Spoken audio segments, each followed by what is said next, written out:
Whole sports all plays. Yeah. Whole sports all plays. Whole sports all plays. 365, we making a plays. You talking the game, get you through the days. We're high in the court, the dime in the lane. Variety topics living the same. All presentation, sports information. In the airways, taking the nation. Sport all plays, they working your faces. Grace at the field, so tie the laces. Whole sports all plays.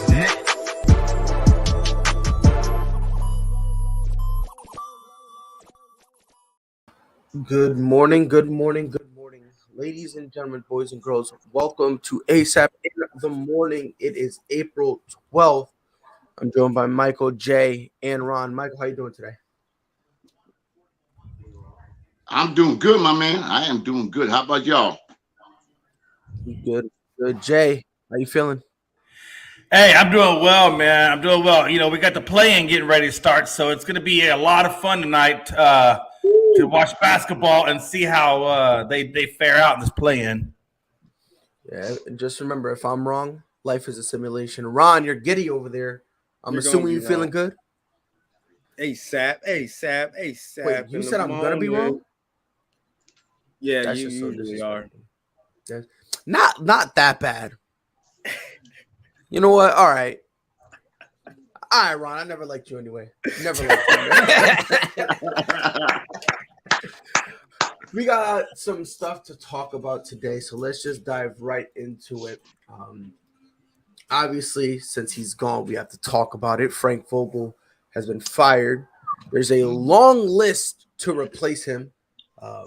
Many people believe that if Doc Rivers flusters out in the playoffs this year, that he will be fired and LA would be a contender for him.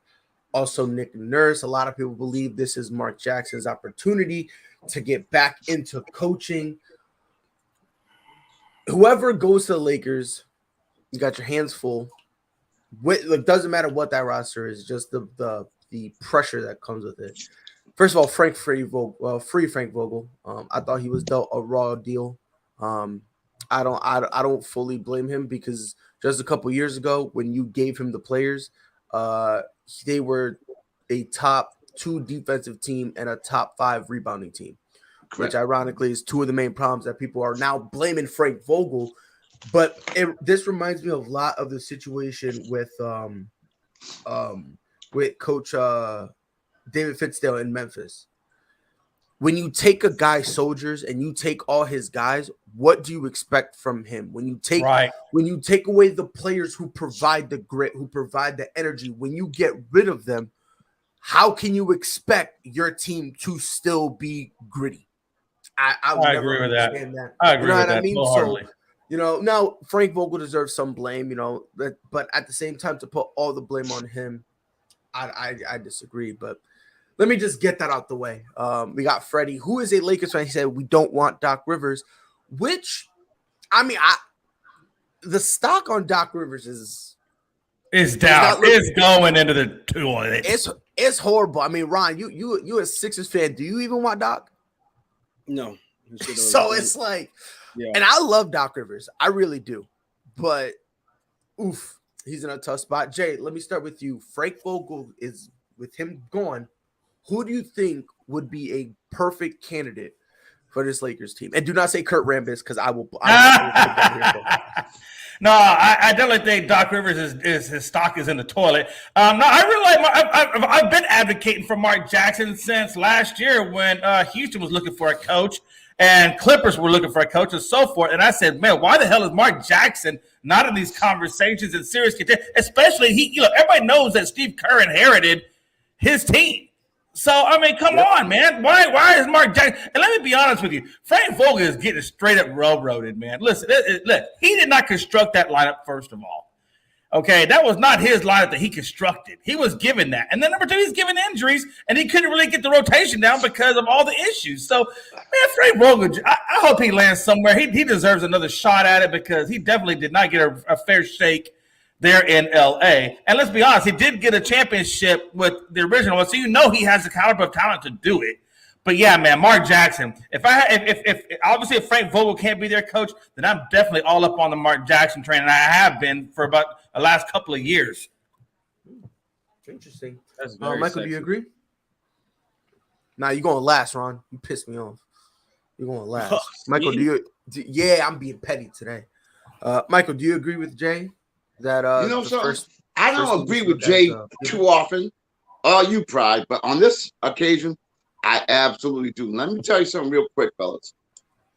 You hire Frank Vogel, but you dictate who his assistants are. You dictate who his players are.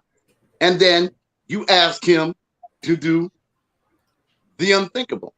The fact that AD was hurt, I forgot, 37 games. LeBron was hurt like almost 30 games. They have a whole lot of one-year contracts, and you're having Frank Vogel asking him.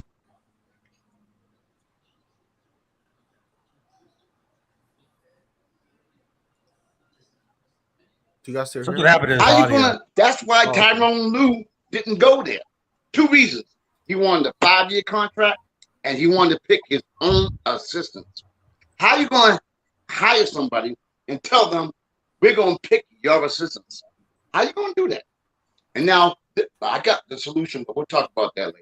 But go ahead, fellas. Ron, I now will give you the floor. I will give you the floor, kind sir. To say what? Huh? Joel Embiid's getting the MVP, won the championship. Then you woke up. Yeah, whatever. yeah, Okay, we go. All so right, we go there. So, do you think Mark Jackson is the best fit? Are you looking at someone else? Because there's also rumors that Juwan Howard would be tempted to leave Michigan to go to LA. No. Same thing with if the Utah Jazz kind of don't rock with Quinn Snyder anymore. There's also kind of some thoughts that could happen. So, Ronald, I'm At giving the you the end- hard question: who's going to be the head coach for the Lakers? Isn't at the end of the day, isn't the head coach position of the Lakers going to be a puppet? You really think that that's how they're gonna have to go into it this year, though? Oh, Because I'll be honest, Ron. Like, I got if I'm if seeing- they were to have some type of success this year, I would go with you. I don't know. After the whole cluster show we just saw, bro, I don't know about that one. Yeah, but the reports is coming out that Pelinka and Jeannie's leaning into LeBron, trusting in him, and going to do best by him and let him make these decisions. So I feel That's like their first mistake. don't do that, Jay. That's their first mistake. Oh my gosh. How are the Come Rockets? on, Yes. he's a player, not a GM. How are the Rockets? exactly. Okay, Lead GM. stay in your lane. Stay in your lane. Don't So at disrespect the end LeBron of James. the day, whoever's coaching is going to have to listen to LeBron and make sure he's catered to. So we talk about these extremely great coaches, Mark Jackson, who really is, someone to come in and take control. I don't know if that's going to be best for the Lakers. They need a player coach, a player's guy, somebody that's going to be able to do whatever the team wants and whatever management wants. Just to be Ron, have you ever known a player besides Bill Russell that is wanting to do what you're saying to do? Name any NBA ball player that has had that distinction besides Bill Russell. hasn't that been LeBron? No, he's looking at it Modern from a day literal version of point. Bill No, he's looking at it from a literal point of view. Someone when that you say actually player coached coach, and played. Yeah, because he's looking at it because when you say player coach, he's looking at it the literal point of view when Bill Russell would literally check himself out, and in his shorts is still doesn't even say still standing, literally like calling plays out. Like that's how he's thinking about it. Thank you, Pride. Thank you. But Yeah. I mean, I get what you're saying, Ron, and I would agree with you if this season had some level of success. LeBron had a lot There of was success. Well, but again, he's a player and not a GM. I'm not even gonna get into it with you, Jay, because you're the same one who was happy when James Harden was in Houston. He was demanding they'll go get Dwight and they go get Russ and they go get CP3. No. I don't want to hear nothing. I don't want to hear nothing. I never wanted Russell Westbrook. Sir, I never wanted Russell Westbrook. Sir. You're killing me, Pride. You're killing me Sir, this I morning. know that's my job. All right. This is all I'm saying. This is all I'm saying. Like, I don't know. With how bad this season was, they're gonna have to try something new. And you still have LeBron for one more year. And I mean, look, LeBron's gonna leave LA anyway. Let's just be honest, right? If his son gets drafted, he's leaving LA if LA doesn't get him. Like, so at some point, it's like, I understand you want to keep LeBron happy. I understand that, but he's gonna leave. He's going to. Like, if OKC gets his son, or if the Orlando Magic gets his son, or Golden State can get his son, he's gonna go wherever his son goes. So it's like, I understand what you're saying about keeping LeBron happy, but it would make more sense if, by the way, you're saying his son averages 6 points per game. I was going to say that too. But is Bronny really all that good? I mean, honestly, well, he's solid. He's all right. He's draftable. Now, I'm not talking about like he's going to be a first round pick, or I'm sorry, number 1 overall pick, but he's draftable. Right. I'm just saying it's not like Bronny's putting up like these insane, crazy numbers like Bron was back in his day. The numbers that they're putting up are, if I'm mistaken, I think that's the AAU team where everyone and their mom is talented and the coaches draw plays for everybody. So he's not putting up 18 shots a game. Well, that's true. The part that, you see what I'm saying? So people, like, you don't have to look at his field goal percentage to see how good he really is. So, and he's solid. He's all right. Now, like I said, is he going to be the number 1 overall pick? No, he's not. He's still draftable. He still has enough where you could be draftable. He's still enough.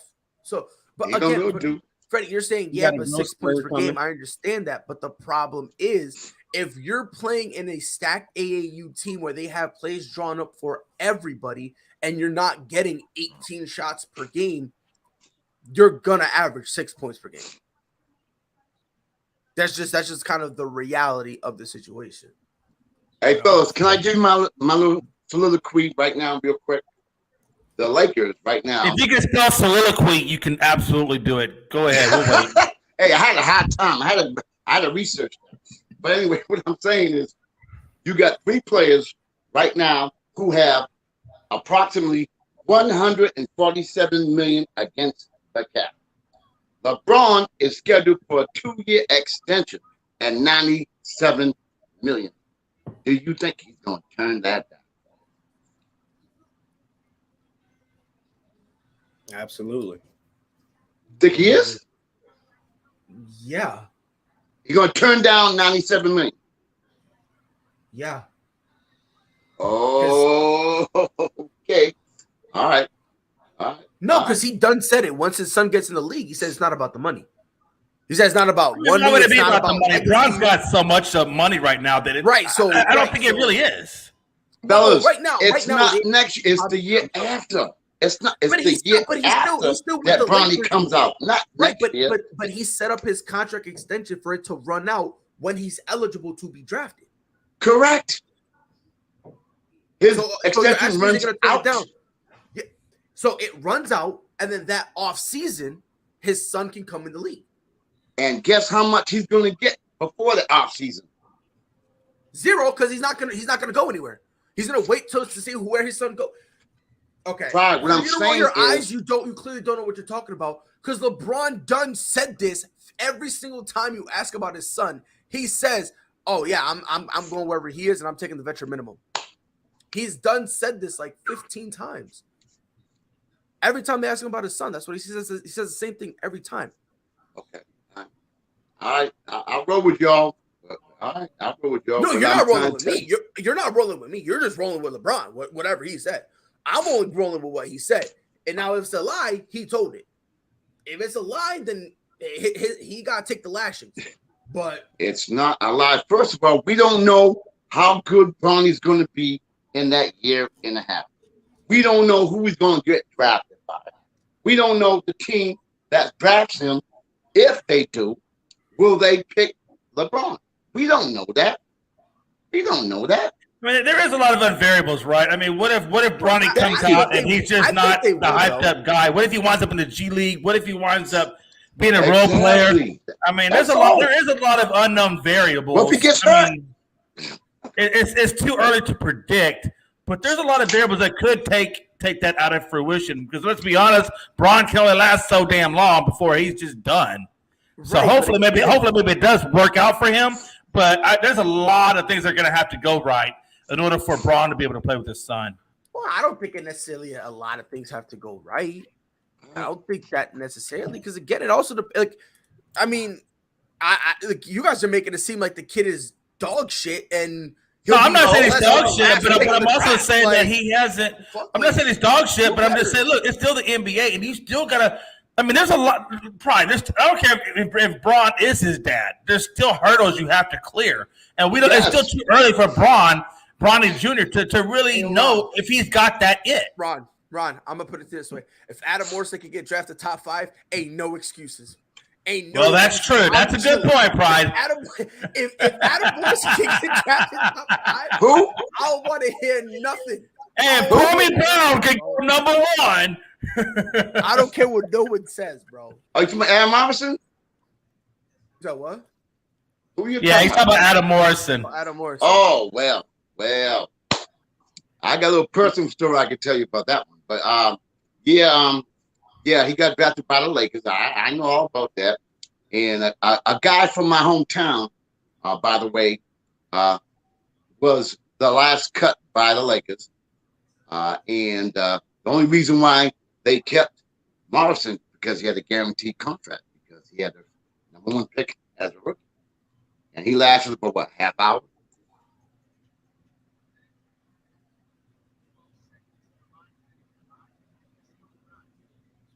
Oh, no comment. All right, look, let me give you my soliloquy again. Check this out, fellas. Whether you believe me or whether you think I don't know what I'm talking about, check this out. What if Pelinka, Jeannie Buss, whomever they got over there, the Larry Moore and Curly, they get Magic back. They get James Worthy back.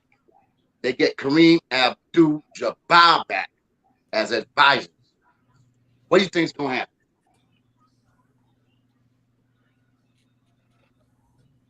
And whoever they determine who's going to be the coach, whether it be Mark Jackson, whether it be Spoelstra, whether it be whoever they get, I think Mark Jackson deserves a chance. He's been blackballed from the NBA only because of his religious convictions. That's why he's not refereeing coaching in the NBA. I think to answer your question, if they got those guys back as advisors, it would be more of what you currently have going on right now, which is just mass hysteria and upper-level management. What they need to do is have a general manager take the reins, make the decisions, and go from there. I'm not saying you can't have an advisor like Magic, but at the same time, you got to have a guy making the decisions that's best for the team and not a whole soliloquy of people trying to throw their 2 cents in there. Okay, fellas, let me ask you all this. As you know, I claim to be a historian, whether that's true or not. How come the best known players in Lakers history don't do anything for the Lakers? Oh, mic drop. Literal. Pun intended. I didn't even know what he said.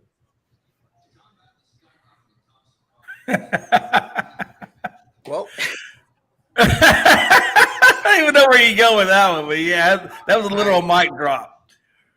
I ain't doing it. I don't want Freddie yelling at me. Did Freddie make it mandatory that we start the day off with Lakers topics? No, I was just curious. On your thoughts. Honestly, I was more curious on how you guys would react to what I said, that I felt like Frank Vogel was getting a little done dirty. Absolutely. Every time I say that, people get upset with me. No, I don't. Like, I think that's accurate. You know what I mean? But like, no, I'm not saying he's scot-free. Go ahead, Ron. Isn't that how it's supposed to be? The coach is the connecting link between the team and management. To an extent, right? Like, if this is how I look at it. If you are drawing horrible plays, or you look like you're doing absolutely nothing and you're kind of just standing there. If you look like Steve Nash and you're doing absolutely nothing. If you look like Vinny Del Negro right before he got fired from the Clippers, where he was making no adjustments whatsoever and he was just willing to. if it's something like that, then yes, blame him. You just had success with Frank Vogel a couple years before, and his calling card, which was defense, you guys were a top 2 team there. And then now you take everything, and now your best defensive player is what? A 37-year-old LeBron James? Right. Like, you see what I'm saying? Like, and the thing about it is, they brought in Ariza, but they brought in Ariza, and Ariza was actually a really good defender, but they never played him. Never.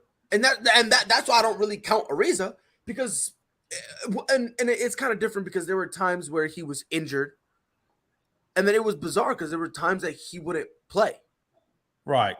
And they would call him a healthy scratch. Now, if he really wasn't healthy and they just called him healthy and then he kind of had maybe that was the case, whatever. But, you know, I don't know. In my opinion, I just feel like he got dealt the raw hand this year. Yeah. To give him all the blame where you've seen him try to do adjustments. He's doing what he possibly could. You saw an effort. He was it's not like he just kind of pulled a Doc Rivers and just gave up and told them to figure it out. He tried. So it's like at some point we kind of got to be like, well, free Vogel. That again, that's just me, Ron. I see you shaking your head. It makes sense. No, it makes sense. Yeah, that's all. And again, I let me just clarify my position just in case. I'm not saying he deserves zero blame. I'm not saying that at all. I'm giving him a portion of the blame.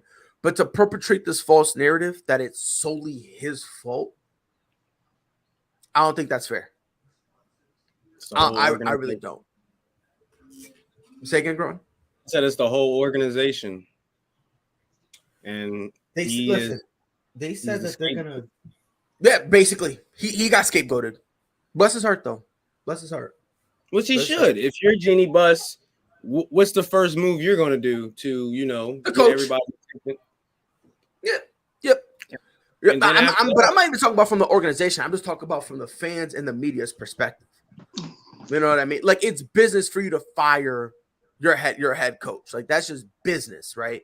In terms of the media and the fans, to hop on that and say, oh, yeah, he should.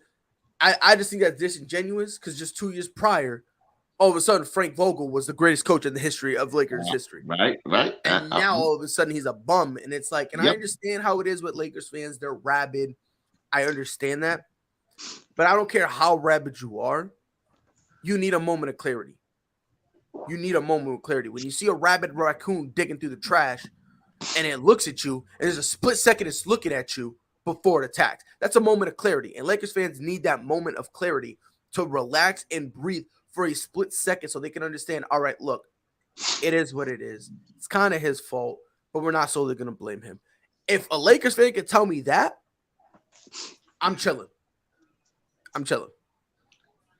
Free Frank Vogel. He ain't coming to the Celtics, I'm with you. He ain't coming to the Celtics, though. So he got a raw deal. Man. Raw deal. What, Ron? What? Who? He got to be the coach of one of the greatest franchises ever and win a championship. He's going to be remembered and honored forever. You know something? Think he'll be remembered, though? He won't I don't be. think he'll be remembered. He won't be. I don't know about that, bro. He won't be. They won the championship in the bubble. Think about it, He's bro. not going to be remembered. Oh, my gosh. I'm not even going that route. I'm not even going to go the bubble route. But, bro. So we were alive. You're a historian. There's been so many different championship runs that came under excruciating terms where it wasn't a normal season. And I can't believe someone with your wisdom just said it's a bubble championship. No. I'm saying he's not going to be remembered. I'm not saying I'm not. I'm saying he's not going to be remembered. I'm a historian. Of course, I'm going to remember. So you say the bubble championship is not as qualified as winning a regular NBA championship. What I'm saying is probably going to be an asterisk. You know something? You win a damn NBA championship, you win a championship. And you deserve all the credit in the world. I'm not saying me. I'm saying it's not going to be viewed by others. And how many coaches, you know, after winning a championship, the very next year you have to get booted out. Think about that. Well, it was 2 years, but Yeah.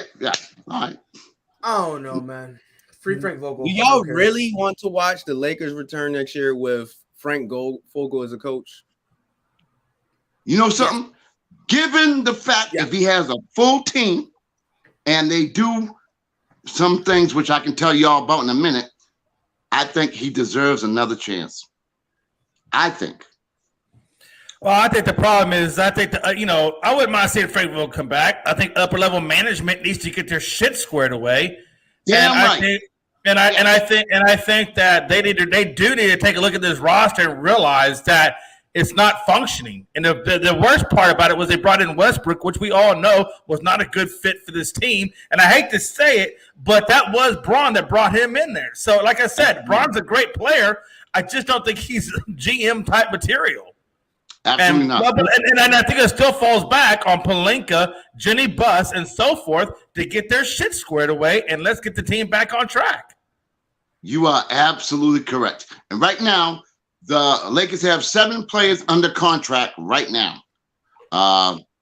3 of them costing $147 million, and then there are a few other guys, whatever. But there is a solution, my people. There is a solution. Now, will people take advantage of it? I don't know. But hear me out. Russell Westbrook's gonna be making $47 million. You got a lot of teams in the NBA. Listen, please. A lot of teams in the NBA right now who have expiring contracts that they want to get rid of. Now, it comes down to the salary cap, fellas. I'm no salary cap genius. I ain't all that. But what I know is if you can find a team like Indiana Pacers, I'm going to give you an example, Indiana Pacers, who have expiring contracts, will take on Russell Westbrook for 1 year, and that frees their salary cap forever. Think about it. I'm just letting you know that's one way to get rid of Russell Westbrook if that's what they so desire. Because right now you have a lot of NBA teams, look it up, they have expiring contracts. And when you're an owner or you're a manager, what you do is you look at expiring contracts. Who you want to get rid of? What can you do for future draft picks, or what can you do for future references? Russell Westbrook is the key, because $47 million against the cap this year. You take him on, you get rid of all the expiring contracts, and then next year you're free. Now, I'm talking about a team that has no plans on being a championship team next year, but the following year, think of what they can do. I want to hear y'all come back on this one. Yeah, I think of a team like Detroit. I could see another one. A Russell Westbrook, Jeremy Grant trade, something like that. There's a lot of options. I think they end up getting back into talks with Houston. That was really the only team that wanted. There you go again. But at the end of the day, Houston's not taking Westbrook. They want picks, and they're not just going to do a lateral move. I'm just saying they're not going to just do a lateral move. They're going to want picks, and let's be honest, the Lakers have no picks to give. All right, how about this one? I'm going with Indiana, and how about Sacramento? Check it out. Oh, Sacramento will trade anybody and anything. I'm just trying to tell y'all something. Come on. That's what it's going to be. Oh, man, dumpster fire. At the end of the day, it's a LeBron James team, and we know what LeBron James is going to want. Another superstar to come play with him. Would he really, though? You said what? I said, would he really, though? Because think about it.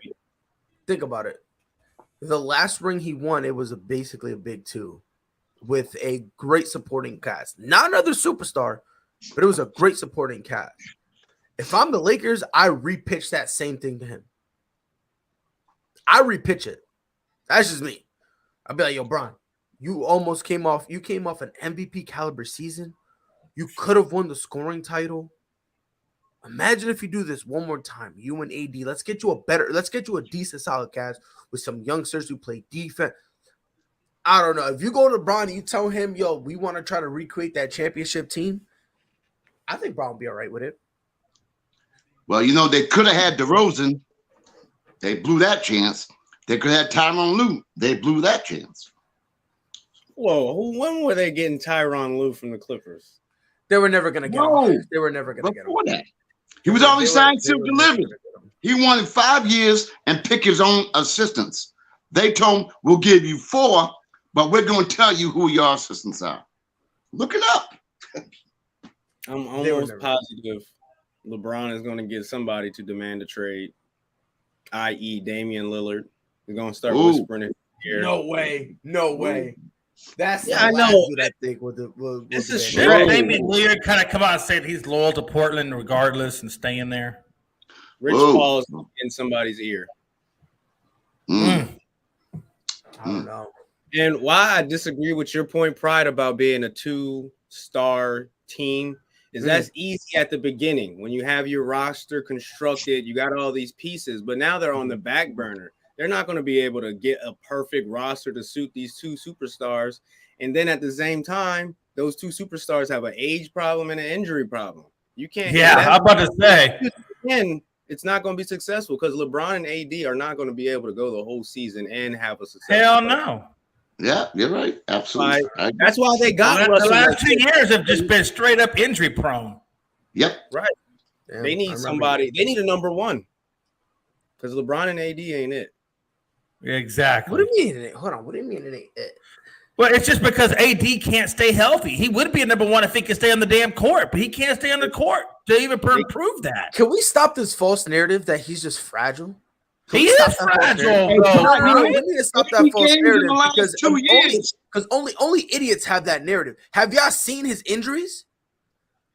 Y'all pretended like the dude is like I'm not saying he's not skilled to be a number 1. I'm not saying he's not skilled to be a number 1. I'm saying he can't stay on the court to be the number 1. I'm not talking about the skill, Jay. I'm not talking about the skill. I'm talking about the narrative that everyone wants to sit here and cry that, oh, he's injury prone. Like, y'all need to understand the way he gets injured isn't because just him going up, coming down, and all of a sudden he just goes. Y'all want to pretend like he was D Rose. He took 1 step and all of a sudden his thing went. That's okay, Pride, I'm going to hit you up with this, Pride. It's I'm not. Hit you up. How It's come just you some came crazy after they won the championship? Wrong time plays. That's all it is. So stop pretending like, oh yeah, as soon as he steps on the court, he's injured. Like, no. Like, okay, bro, I'm saying a lot of stuff. He has had a lot of freak injuries. I'm ready to roll on this one. Pride, Jay, give me a minute. Okay, Pride, from what you're saying about his injuries that, of course, he couldn't prevent, I'm with you. But let me ask you a question. When you have a man who's your teammate, who basically runs a team, who, the last call, spends 1.5 million, 2 million on his body, why does AD not work out with him? Give me a response to that. Why did he come in over? Okay, and you clearly don't know what you're talking about because they have workouts all the time. I don't know how savvy you are with social media, but they put it on social media literally all the time. Who does he work out with? Who's he work out with? Who's he work out with? Bron and AD. It'll be Bron, AD, and they'll basically whoever else wants to come. AD don't work out with LeBron, bro. Maybe once in a while. He don't work out with him.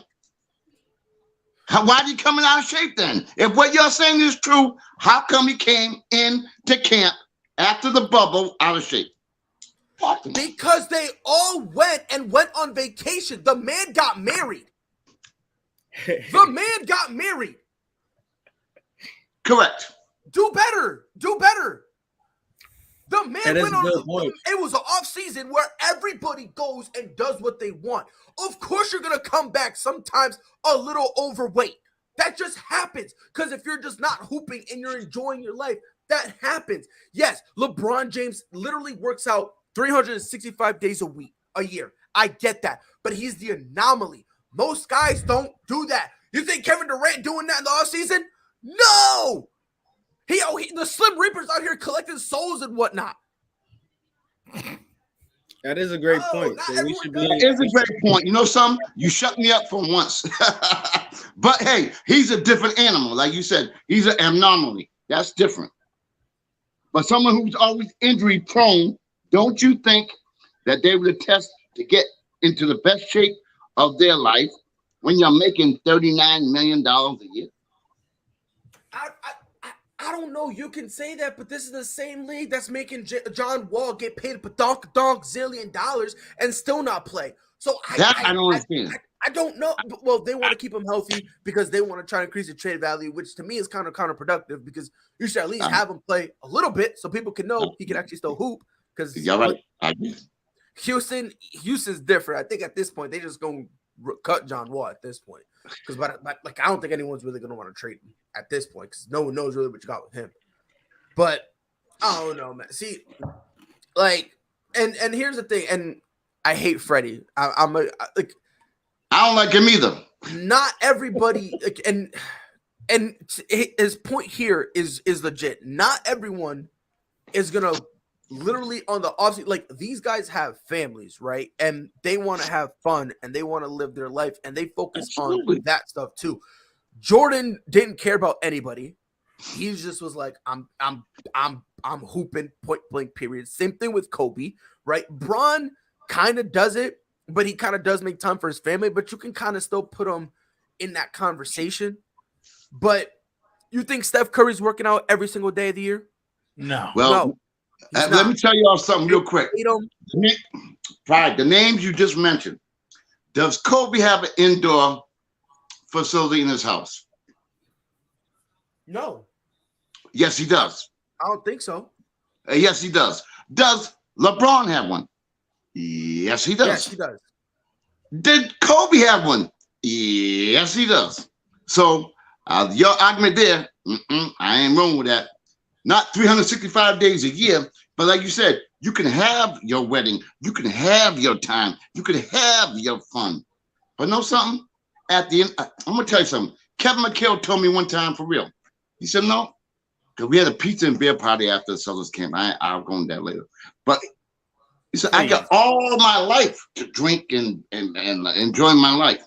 I'm concentrating on, like Tom Brady, I'm concentrating on my sport because I don't know how many years I have to do that. And I know so many people who have ended their careers because of not being in the best shape. Off season is off season. You're off.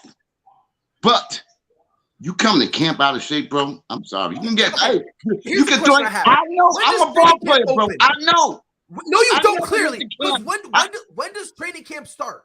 Right after the off season. So don't sit there and say you could do what you want in the off season, but if you come in out of shape for training camp, you're a bad guy. I'm not saying that. I'm not saying, but when you're making $38 million, all eyes are on you. Juan, let me ask you a question. In the off season, is there any basketball related activities that you're mandatory to do? No, sir. Jay, in the off season, do you need to report to in the off season? No, do you need to report back to the team? No. Thank you for coming to my don't. That's it. I gotta come back for you though. I gotta come back. No, you don't. You're gonna be watch it. Okay. I gotta come back for you. Like I said, I know my stuff, fellas. Do you know how many summer leagues there are?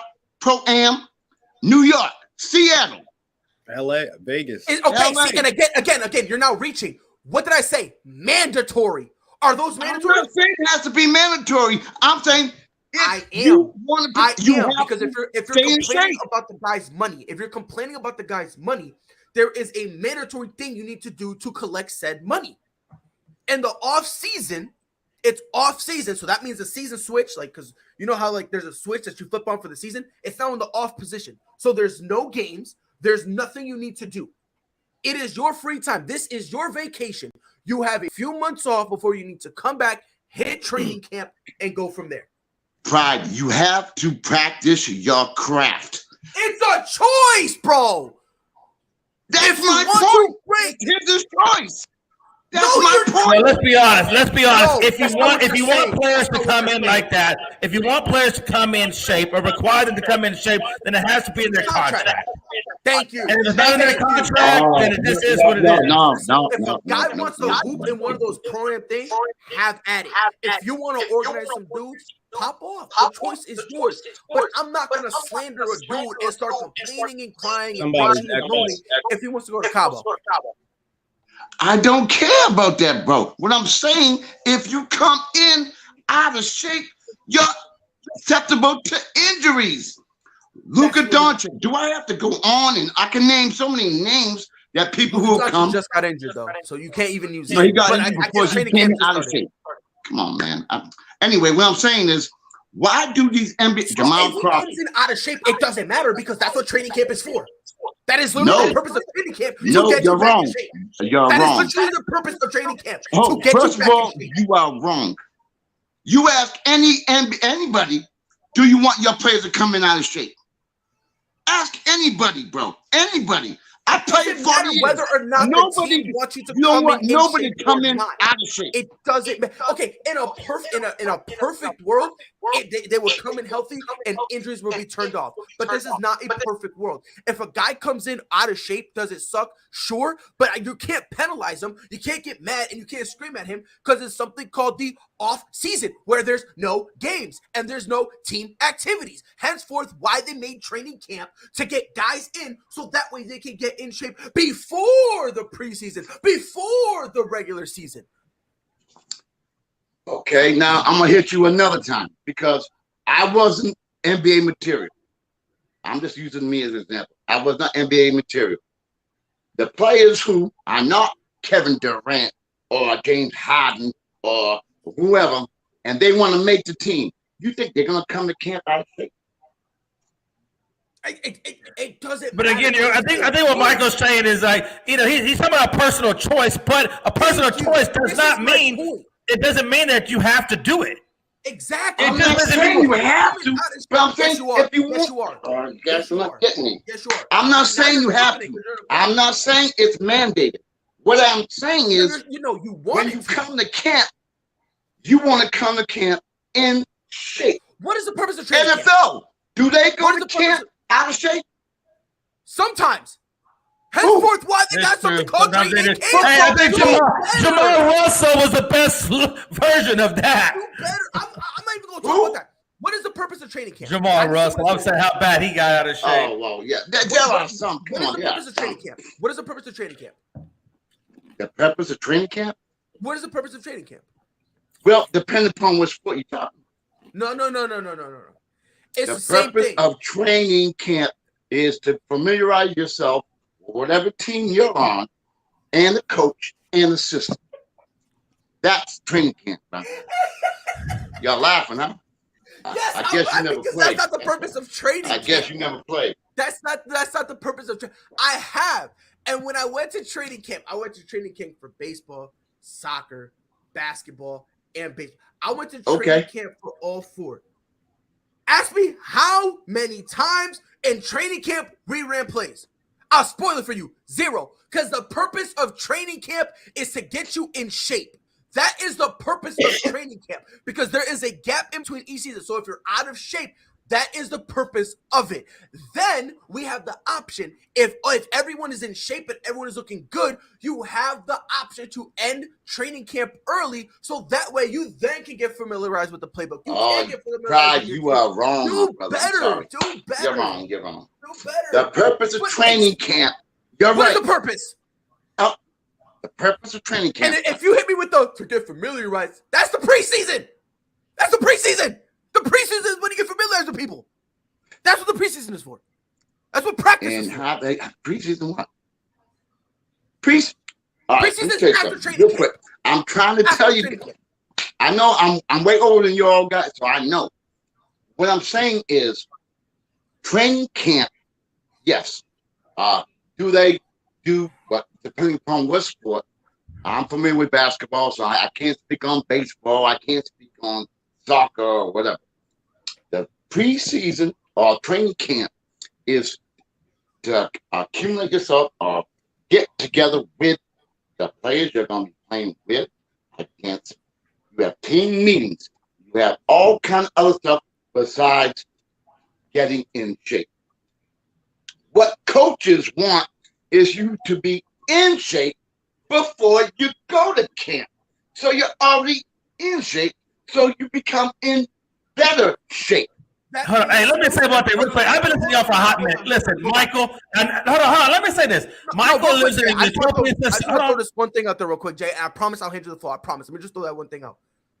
Can't you cut guys like after training camp or before the regular season? So why would you get familiarized with someone in training camp when they can get cut? Oh, my bad. Go ahead, Jay. I apologize. Go ahead, Jay. No, I just think that Michael lives in a utopian society. Listen. Here's the deal, Mike. World, it would make sense, but exactly. Here's the deal, Mike. Here's the deal. Unless you put it in your contract, they don't have to do shit. They just go to training camp the way they are. And hold on, Mike. Listen to me now, Mike. Stop, because I've been listening a long time, and I'm not getting any damn younger. Okay, I'm not. I don't want to and then this whole conversation, and I'm going to say what the hell I got to say. So shut the hell up. Yes, sir. Yes, sir. Now listen, man. Listen, at the end of the day, if you want to be great at your craft on a personal level, yes, Mike, you're going to do all those things you say, and you're going to go to camp. But it's not a freaking requirement unless it's in your contract. So if you want to prolong your career, if you want to have great success, then you're going to personally make that something like Braun and Jordan and so forth. But if you're just going to do what you want to do and come together the way you want to come to camp, well, then guess what, Mike? It's their damn prerogative. And guess what, Jay?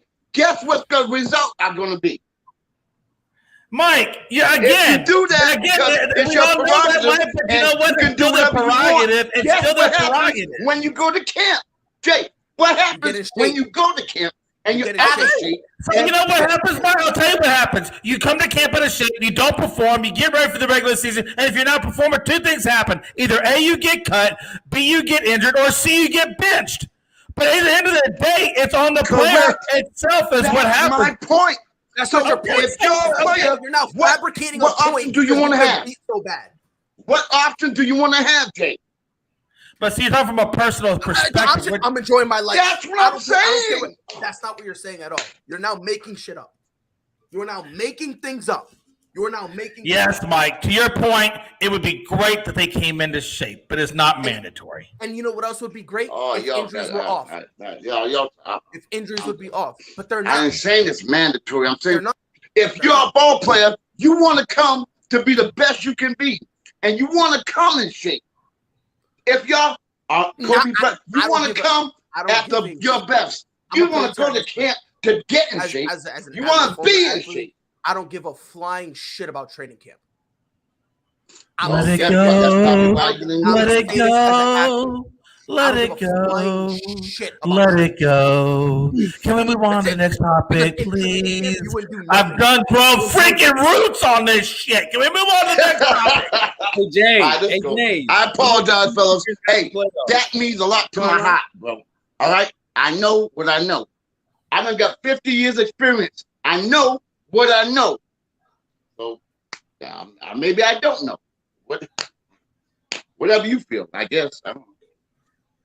Oh, I believe you know. I want to hear some stories. Oh, I got some. I played against Dr. J. I played against Nick Archibald. I played against JoJo White. I know what I know. Yeah, you don't know the I interviewed Sam Jones, 10-time NBA champion. I know what I know. So I respect you all. Great show. But I know what I football, I keep my mouth shut. Hey, I keep my mouth. Don't let pride do that to you. Pride done got that hate in your heart. Let it go. Let it go. What pride do anything? I wasn't arguing with Mike. It was you. I love you guys. Hey, I still love Pride. He's just young. He don't know what I know. Hey, I'll send you videotapes. Me playing against Dr. It doesn't matter who you play with. JoJo White. It doesn't Paul matter. Silas. I got that. It doesn't matter who you interviewed. It doesn't matter how old you are. It doesn't matter where you were born. If you don't know what training camp is for, hats off to you. You know something? Pride. You don't know. I know. I've been to training camps, bro. I know. Look me up. Check it out. Look me up. Apparently not. D can look you up. Oh yeah, D can look you up. This is the same dude who says that training camp is for you to get familiarized with the same dudes that are gonna get cut in 2 days. Oh yeah. Yeah, I'm gonna get familiarized with the 59th guy on the bench only for him tomorrow, I never see his face again. But yeah, let me I get am not familiarized with him. saying. Let I'm me run saying up certain plays not with for him. that personal just player, said- but for the team. Day. So Oh he my just said God, you need yeah. to get familiarized with the coach, the system, the players, and everything. Now you don't. I don't know, man. Woo. I'm gonna I take don't know, another man. sip of this Jack for you boys. Hey, I still love you, Pride, but you're wrong, bro. You're wrong. But hey, you have a right to your opinion. Yo, Hey, listen. To quote a line from Invincible and Mark Wahlberg, where he says, "Hey, you spelled my name wrong," and the trainer says, "Hey, does it really freaking matter? Are you going to be here long enough?"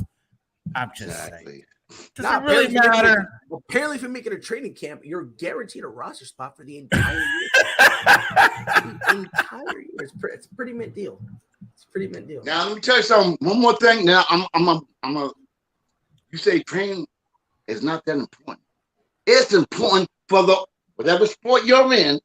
For basketball, the other 50 players or it's important to them. That's my point, y'all. It might not be important to you, Pride, but it's important because guess what? 1% of players make it to the NBA. Now they got the G League, they got the European League. Please don't go there with me, bro, because I know what I know. So in order to make an NBA team, meanwhile, you flipped your stance 8 times because of how wrong you've been. I'm chilling. I don't care. The point is, I know what I'm saying. I don't know, man, because I don't know. You say that and then you switch your stance literally every other sentence. No, because you think I am. All I'm saying is, you're saying training camp, I don't give a damn about. That's me. Yes, I personally don't care about participating in training camp because it's meant to keep people in shape. No, it is. It's meant to get people on the roster. What the hell do I have same to people tell you're going to keep on the roster that you're going to cut the next day. Okay, I'm seriously not getting any younger. Can we try? Can we move on, It doesn't even matter, man. Because if I still love you, Pride. I done grown weeds on this one. Okay, I done grown weeds. Weeds, you say, or weed? No. If I had weed, you'd see a big plume of smoke. I literally have grown weeds. Hey, I don't smoke weed, but I will right now because Pride drives me crazy. I need to go get my own damn self some Jack Daniels right through this stuff. Oh my gosh. Hey, great show though, fellas. I still love you, Pride, but I will never mess with you or Jay about any other sport. When it comes to the NBA, I'm gonna fight with you tooth and net. I don't care. I know. You can fight and be wrong. That's fine. I mean, you know what I mean? Like the British did that, and look where it got them. So you can fight tooth and nail, but at the end of the day, it is. All right, my brother. Hey, so Ron ain't saying nothing. We gotta get him involved. Yeah, I'm good. We can move on. I think Ron's drunk. Getting there. I knew it. Hey, if you didn't see the word happy hour behind him, you know it now. That's why it's 5 o'clock somewhere. Oh yeah, dude. So I gotta take a quick sabbatical real quick. Play-in? I think there's a play-in tonight. I'm pretty sure. Is it tonight or is it tomorrow? No, it's tonight and tomorrow. Tonight. It's both. 7 o'clock. If I'm mistaken, ready. If I'm mistaken, the four playing games happen today, right? Or is it 2 today and 2 tomorrow? 2 today, 2 tomorrow. Yo, they really. Yeah, you got one West Coast and East Coast game each day. Dude, they really stupid. Freddie, we already finished the argument. So if you want to go back, we already did, Freddie. You came in too late, Freddie. If you want to go back on, Lakers, we can go later. We're not going back down that rabbit hole. Don't say nothing about the Lakers. Don't say nothing about training camp. It wasn't a rabbit. It wasn't a rabbit hole, Jay. It was a dark hole, black hole. It was. Hey, listen, we put that hole so deep, I found China. Good morning, gentlemen. Good morning. I just want to come on here and give my little 2 cents real quick. And I'm going to hop off and leave and go to work. So there's 2 different things when we say in shape. Players should come in shape, okay? But training camp is to help them get in basketball shape. Because even though you might be in shape, that don't mean they're in shape to go play basketball. So there's so training camp, they're supposed to come in there and work even harder to get them prepared to play basketball. And then you go in and start working on your plays and stuff like that. So that's where I think the misunderstanding is coming in on two of the parties. I'm not mentioning the name because they're calm right now. But yeah, I just and I agree, Ron. No more Laker talk on the ASAP network until October. Right. I'm with you. I'm with you, boss. Did y'all talk? You know what, Pride? I'm very vocal. disappointed, you brother. I'm really. What I am. did this time? What I do? Did anybody here?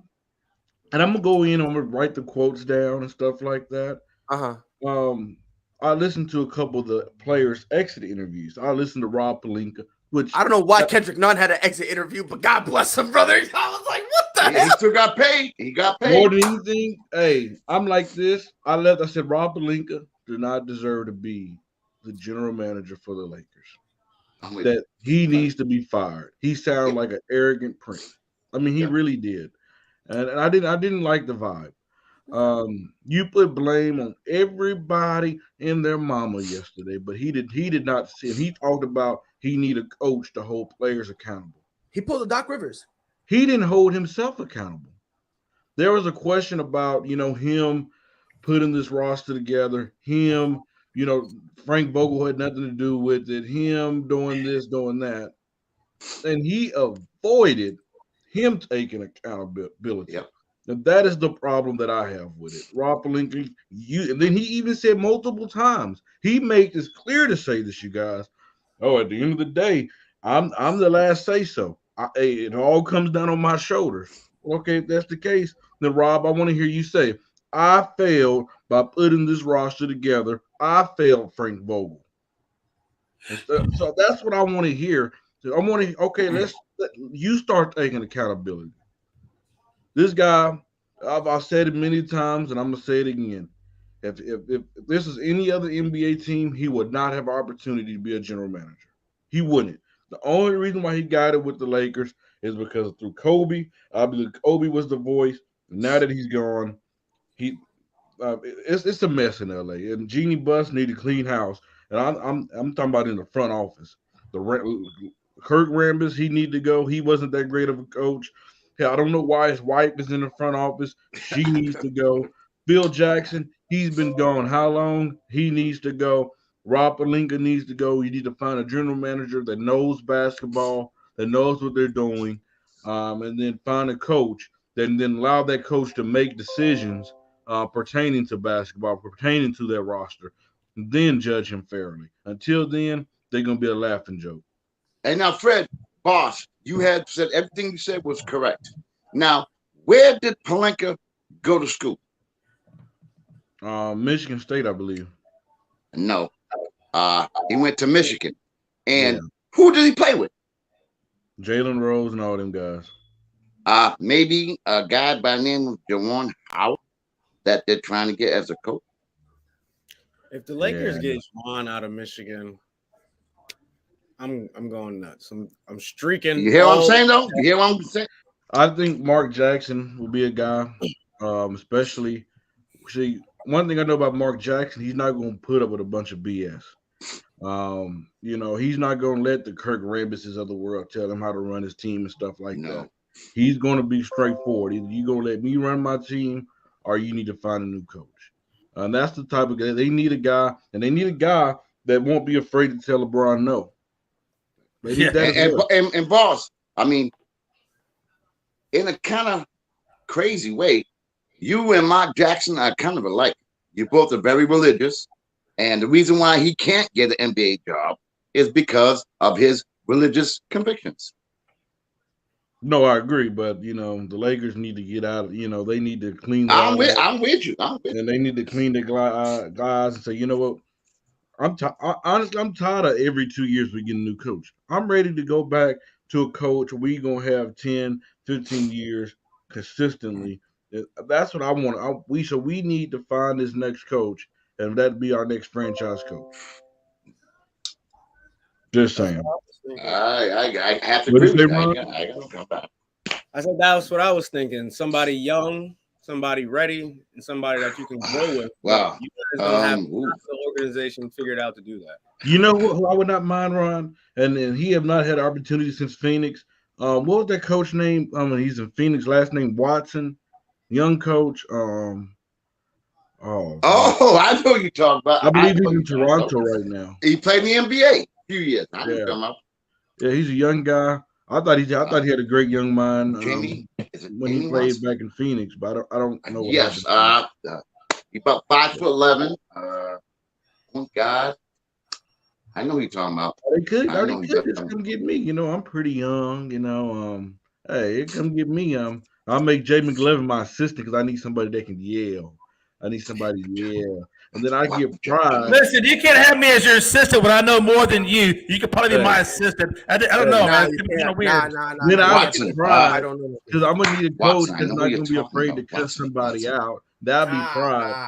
Then You said coach? You said coach? Yeah, that's Then we definitely gonna need You're Ron. a Zen master that you bring in when everybody's going crazy. There you go. Oh. Come on, guys, let's pray. But gentlemen, you guys have a good rest of your show. I just had to come in bringing my little 2 cents in. Hey, Freddie, can you say a prayer for me in pride, please? Hey, we hey, behind the closed doors we will because it's gonna be on. We're gonna have to be on. I need it. All right, y'all.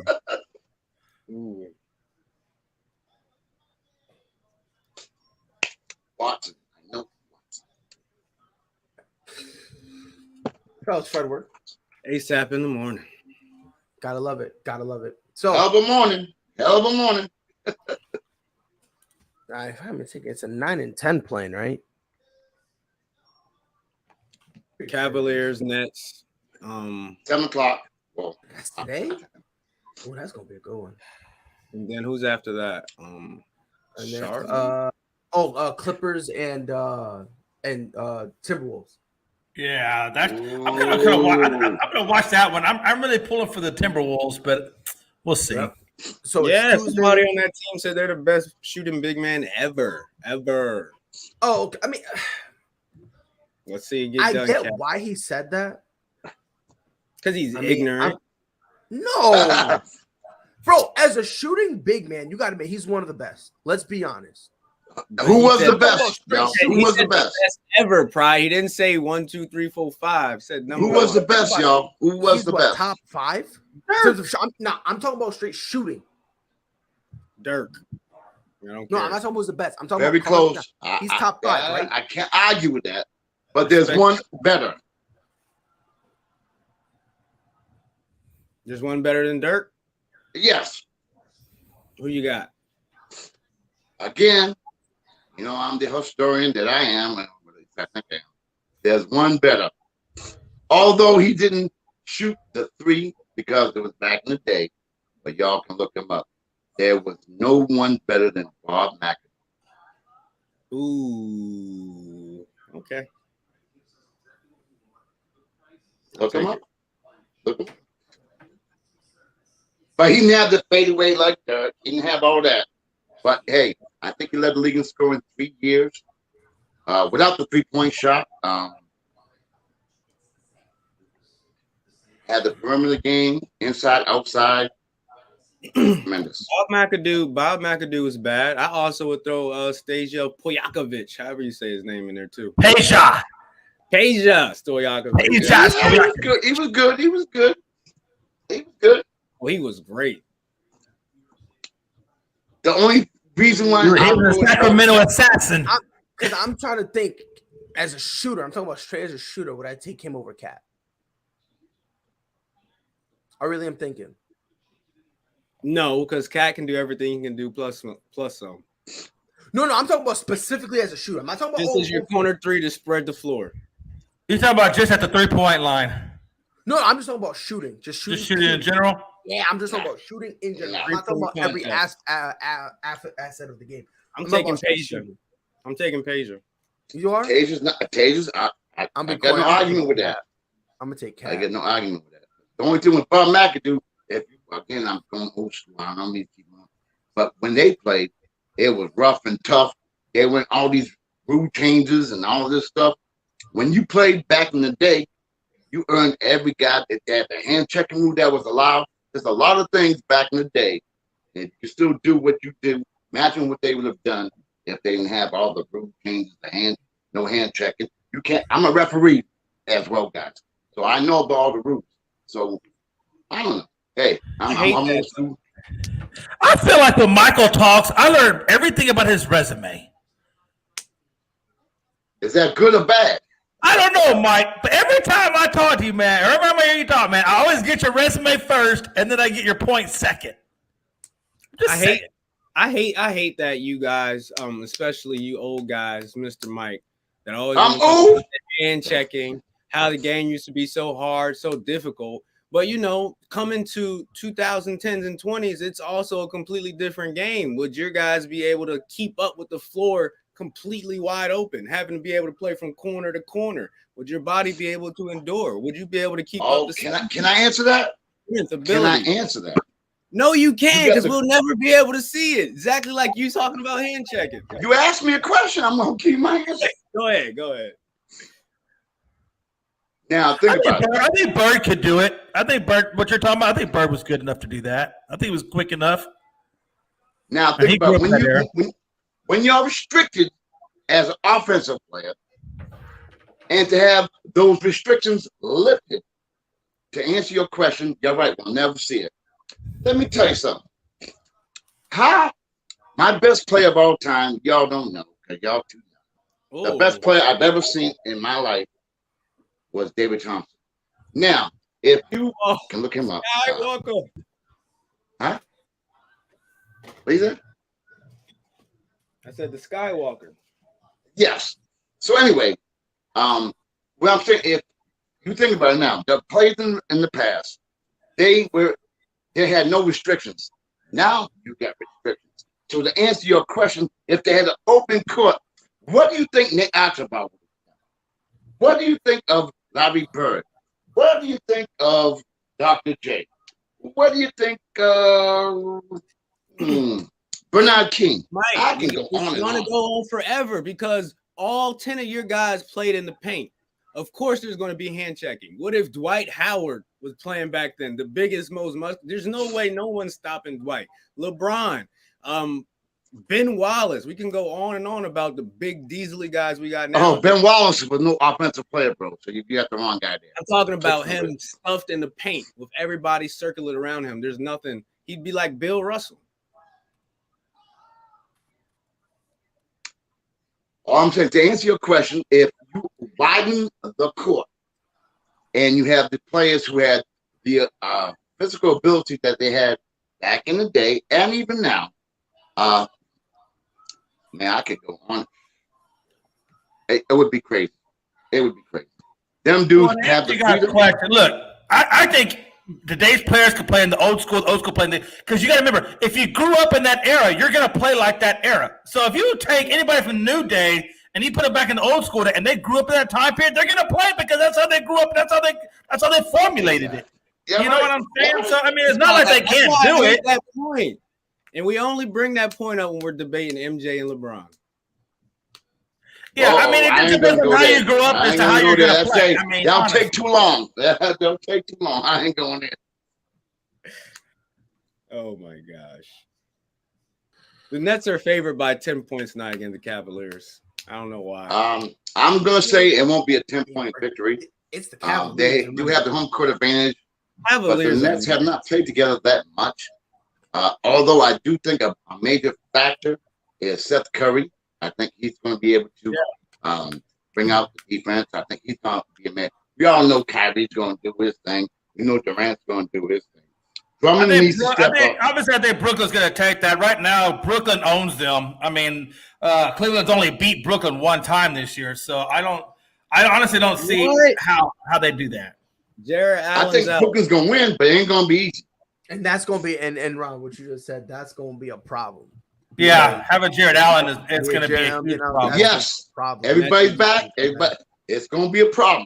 I think the Nets will prevail because they have too many people. Because as you know, in the playoffs, what it comes down to is defense and foul shooting. But hey, let me ask you guys a question though. Hey, look, they're talking about possibly having Ben Simmons come back in the first round if they get there. And I think they're going to get there. But do you think it's really prudent to bring Ben Simmons back when he hasn't played in 2 years in game time conditioning? Yeah, I don't know. And plus, system. But because here's the thing, Jay.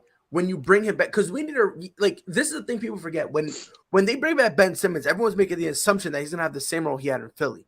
He's going to have a far less role. Yeah, and it's the point where you still have two guys. You still got two guys in front of him in the pecking order. You can even argue 3 with Seth Curry because there'd be times he'd be going off. You still got Patty Mills in the background who can go bad boy. And then you got one job. Make Jason. I think they're talking about if they do bring him back in the first round, I think he plays 10 to 15 minutes at best a game. That's what they're talking about regulating him to. So I think he probably does okay. I'm curious to see though how he gels in with the system and things like that. Not having really played in a while. Not played with that team at all. Not played with that team at all. I just think they're gonna have him fill in like a role player type of. Oh yeah, he's definitely gonna have to do that because I don't think he can take on any more than that. Well, see, that's where it gets tricky because. Again, with him not playing all year, you could make that argument. You know what I mean? You're not going to know until he gets on the court and sees what happens. Yeah, we won't. So, but honestly, Brooklyn with Ben Simmons back, because you got Kyrie who can give you 25 easily. KD who can give you 30. So, like that right there, you got 2 guys who just really dropping buckets. Just give me the defense from Ben. Hey, Ben, just go out and play damn good defense. Exactly, because at the same time, you got Seth Curry, who all of a sudden is trying to play better than Steph, right? He's right. You got Andre Drummond who fills that void that you needed in terms of interior protection, along with deep. Ben Simmons. And I think that's what I think. If I'm the coach, that's what I'm telling Ben. Hey, Ben, we got scores. Don't worry about that. We got rebounding and Andre Drummond. Don't worry about it. I just need you to go out there and take on the defensive side of the ball and just give us that defense, and we're good. Yeah, because if he gives us that, that'd be interesting. Someone asked, if the Nets win, can Boston win the series? If the Cavaliers win, can they eliminate the Celtics? I'll be 100% honest. The Celtics beating the Cavs easily. If I want Brooklyn though, I really do. If I'm Boston, I want Brooklyn because I need to see, is this team legit? Like the second half thing that what happened, Ron? I said I give you guys 6 games. I mean, me as a fan, like I need to see them against Brooklyn because I need to see like, are we legit or did we just happen to have a nice streak at the second half of the season? Like, question: do you guys get Williams back? No, I don't. He won't be back then. No, so. He won't be back because his meniscus until like the second half. Messed up. So is he done pretty much for the rest of the year? So he won't see him in the playoffs at all. No. That if we make it come back, there's hope. But again, it all really comes down to because last time he got injured, there was a setback. Like every time he gets injured, there's always a setback. Right. So it's kind of like there's optimism, but it's with the hope that it goes swimmingly. You know so Tice is really going to have to step up and play the bigger role. Basically, yep. Him and Al Horford, they're gonna in conjunction. They're both gonna have to step up in conjunction because I love Time Lord. I think they both need to step up to fill that void that he's gonna leave. Right. But I'm with you on that. I want Brooklyn because again, I need to because I think in the playoffs we'll truly see what team the Celtics team is. Were they the team we saw in the first half of the season that went into the All-Star break under 500, or are we gonna see this Celtics team? One of, if not the hottest team in basketball. And they need to be battle tested before they go up against the likes of Milwaukee or whoever else. Or even if they get to the Western Conference, they're going to have to play somebody. So you want to see what they can really do before you get your hopes up. Personally, and that's exactly where I'm at. That's why I don't want to, you know what I mean? That's why I don't want to get my hopes up too much because if we end up, you know what I mean? Like, again, Brooklyn in 6th, yeah, that's neat and all, but we did all this work, to go 1 extra game? Like that's kind of why I'm gonna be, I don't. I mean, we're gonna have to make changes outside of. I think it comes down to 2 things. I'm gonna not get rid of them, so I don't care what you say. Can Kyrie Irving create and become an actual point guard? Because Marcus Smart, our future defensive player of the year, is gonna be on his ass. So Kyrie's going to have to create and share the ball and get guys like Patty and Seth good shots. And the second thing is Jason Tatum finally ready to say, I'm better than KD. No, absolutely not. He absolutely can be. Absolutely not. But Ron, you want to know the thing? I think your Jason Tatum point, I think he already in his mind believes that. Right. Oh, yeah. And I don't because think about it, bro. He single-handedly last year went toe-to-toe with them. Yep. He went toe-to-toe with KD. At times they went bucket for bucket. And without his 50 points, like his 50-point performance, we're getting swept. So I think in that second point, I think Jason Tatum himself believes like I'm better. And I don't blame him for thinking that. I think the title may go to him, but not right now. Eventually, yes, not now. And I'm from New Bedford, Mass, outside of Boston. So I know all about the damn stuff. Well, I don't like. Probably knows I don't like this. But you gotta give credit where credit is due. So to answer your, he's close. Not yet. Not yet. Goodbye, Jay. All right, catch you guys later, man. Y'all be good. Michael, stop going down so many old ass rabbit holes, man. Get to the new game. I won't get. I won't. I promise I won't. 50s. I promise I won't. Let me tell you how good they used to be in the 50s. What was it like to play against Dr. J? He's my idol. You asking me? Not pride. Well, experience of a lifetime. We don't have enough time to talk about it right now, but when we get an opportunity, it was. And the thing about it, I'm gonna give you guys just a little hint. You guys are too young. Do you remember when the ABA and the NBA were separated? I don't think you remember that. It was 1976. And Dr. J was with, at the time, the Nets. And they were having problems with the NBA, ABA. And do you know something? I just want to give you guys a little hint about me being a historian. Do you know the NBA will not recognize anybody's stats in the ABA? I know this. So, yeah, I check it out. I know what I'm saying. So to answer your question, it was 1976. It was going into my junior year at Bishop Sting High School. It's going to take a little long time. All I will tell you, I'll send you everything you know. I wrote an article about it, but wow, all inspiring. It was crazy. it was exceptional. And I don't know if y'all heard when he played at the Rucker. I don't know if y'all know about that. It was right after, because the ABA and the NBA he played at the Rucker. He came to New Bedford right after the Rucker. If y'all know about the Rucker, y'all need to find out. But anyway, he played at the Rucker, and he came to New Bedford through when he was at UMass. A guy by the name of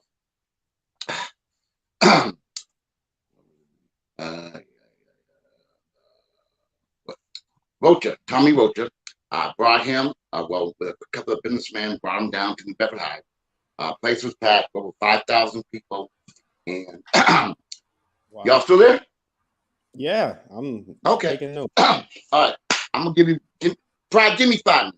So what happened was, came in, and I'll send you all the pictures. Came with a gray suit, sneakers, and what he did was, he had 5,000 people. And he came out and he said, look, I'm going to do the fundamentals. And what he did was he proceeded to do all the fundamentals you can imagine. And the crowd was like, they weren't happy. So what happened when he said, look, give me the highest leaper in the building. So, of course, it wasn't me. But he said, give me the highest leaper in the building. A guy by the name of Gus Hart. So Gus Hart's about 6'7". He said, Gus, do me a favor. Touch the net. I said, what? Hold on, listen carefully. He He said, touch the net. Gus said, sure, I got this. He said, Gus, touch the backboard. Gus, I got this. He said, Gus, touch the rim. I got this. Now check this out, fellas. Now you know if I'm talking yes. He says, okay, do me a favor. What's your name? He said, Gus. He said, look, touch the net without bending your knees. He said, touch the backboard without bending your knees. Check this out, fellas. Then he goes, touch the rim without bending your knees. Try that, fellas. And Gus looked like a fool. So right after that, Doctor got 2 balls, right hand, left hand, and he did the same dunk he did in the 1976 All-Star game. Y'all can look it up. He went up with the right hand, boom, left hand, boom. At the same time on Gus. Huh? Okay, he didn't dunk on Gus yet. No, he didn't dunk on Gus. No. He dunked on me. No, he didn't dunk on Gus. So what he did then, he said, well, all right, let me get the top 5, 6 ball players in the crowd. So everybody, I'm a sophomore. Everybody put, yeah, Mike, go ahead, Mike, go ahead. I'm like, hell no, I ain't going out there. 5,000 people. I mean, we played in front of like maybe 200 in high school. There's 5,000 people. I'll show y'all. Anyway, so we all go. There's 7 of us. We all go up there, and we all go to half court. Dr. J shakes all our hands. He said, look, the game's up to 2. Hear me out now. 2. So, a guy named Dave Lato, who was the head coach of DePaul, who just recently got fired from DePaul. You can look him. Anyway, he goes first. Dr. J hits 2 jumpers against him. Bang, bang. All right. So now, another guy comes up, Kyle Stepina. 2 jumpers, he's up. And then another guy by the name of, he hits 2 shots from him. Now it's my turn. Now I'm the con man, right? So I go up, swear to God, I tell the story out. So he gets the ball, games to 2, fellas. So I go up, I'm guarding him, right? He takes a jump shot. It hits the back of the rim. I grab the rebound. I go to the left corner. I go and do, because back then, I had a little Earl Monroe on me. I had a little bit of spin move on me. I went and did a little spin move, left hand hook, didn't go in. He got the rebound. He had to clear it. He had to go to the foul line. So he takes another jump shot, and it hits the rim again. And it comes down. I'm right underneath the basket. I swear on my mother, I see the ball. It's come to my hand. And if you know Doc Years, his hands are like incredible. So he grabs the ball, spins around, does a 360 dunk. The whole place erupts. Standing up, everybody stands up. Boom. So I said, oh shit. All right. Then he scored against me again. And then he blocked somebody's shot at the top of the school. So then this is what he did. So now you all believe me. He said, everybody come down. Everybody come down. Come out in a semicircle. Everybody come down. And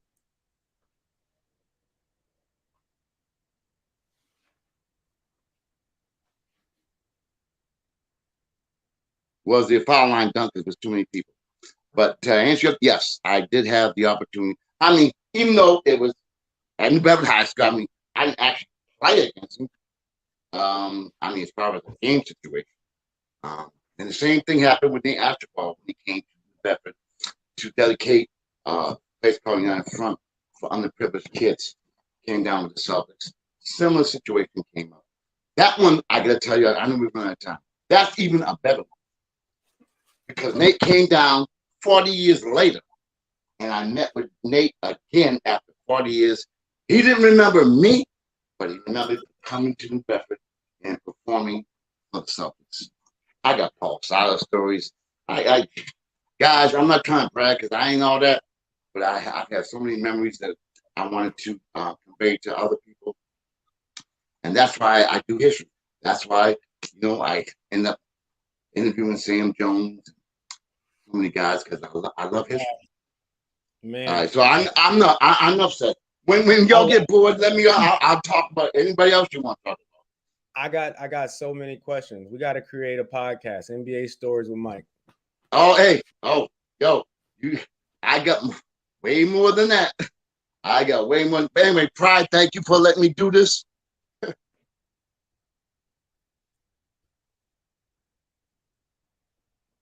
Pride, you're muted.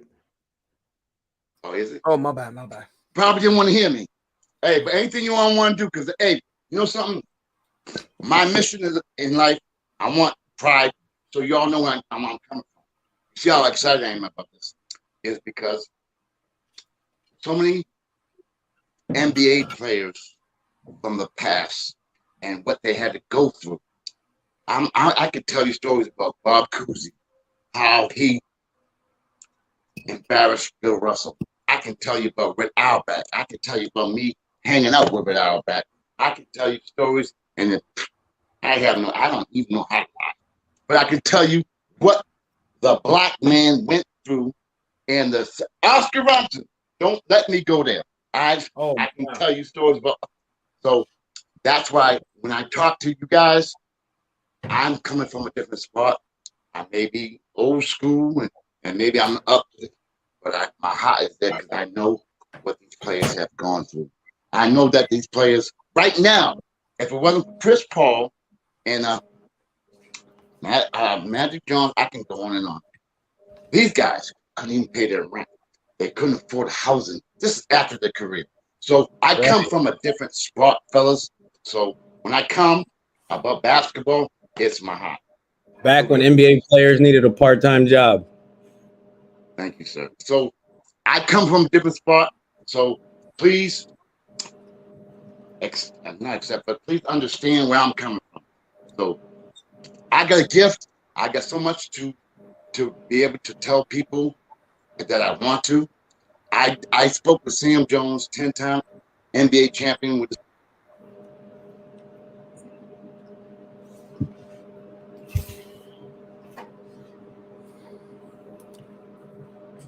Bill Russell comes to his house and the house is on fire. That's what I'm talking about, fellas. How they would win a championship, they would go to a restaurant, only the white people can go there. They had to go to another restaurant. And the guy who stopped that was Red Auerbach. Red Auerbach is Bob Cousy ain't shit. Bob Cousy. And know something? You think I'm lying? Look it up. Here's that. Why do you think Bill Russell never came back to Boston? 25 years. There's a reason. His daughter was in that house. When the house came up after they won the championship. I'm sorry. I get it. No, that's an intense story. I got more, but I got more. And ask anybody about me. They'll tell you I don't BS. I know. But anyway, Pride, thank you for letting me come on. Talking. Thank you. You took me on. All right, fellas, I got our next question. Tonight, do we get playoff P or pandemic P? I'm here for pandemic P. I'm rooting for the collapse. 2 for 11, 7 points. Who you talking about? Paul George. Oh, okay. Well, you know they're 5-1 since his return, and I don't have no computer. I know. Anyway, I think he's going to perform because they all know him as not playing well in the playoffs, just like James Harden. I think that he'll come through. I think Ty Lue has done a great job with them. I'm not saying they're going to win. I'm not sure, but I think he's going to be okay. You ever been in a group chat that's just so immature that you can't take them serious? That's where I'm at right now. I can't take these dudes, and they older than me, and I can't take them serious, Ronald. It's crazy. It's crazy, bro. I can't stand them. Frank, I hate you with a passion. Just throwing it out there. Pride, you hate me too. So. No, I don't hate you. No, I don't hate you. If you hate somebody, it's because you love them. No. Well, if you hated me, I wouldn't be on the show. So you know what I mean? I gotta look at it that way. No. Hate don't step. No, bro. It's not because you love them, bro. Nah, just because they piece of shit. Oh, my bad, Ron. I think I'm drunk. I think so.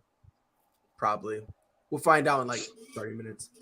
And to answer your question about, I don't know, because I close my eyes and I can see Paul George dropping 40. I can see him dropping an official 40, playing great defense, all that stuff. But then I close my eyes again, and I can see him go 2 for 11. Like that's the weird thing about Paul George, where I gotta pick one. Can I be in between, or do I have to pick one extreme or the other? One.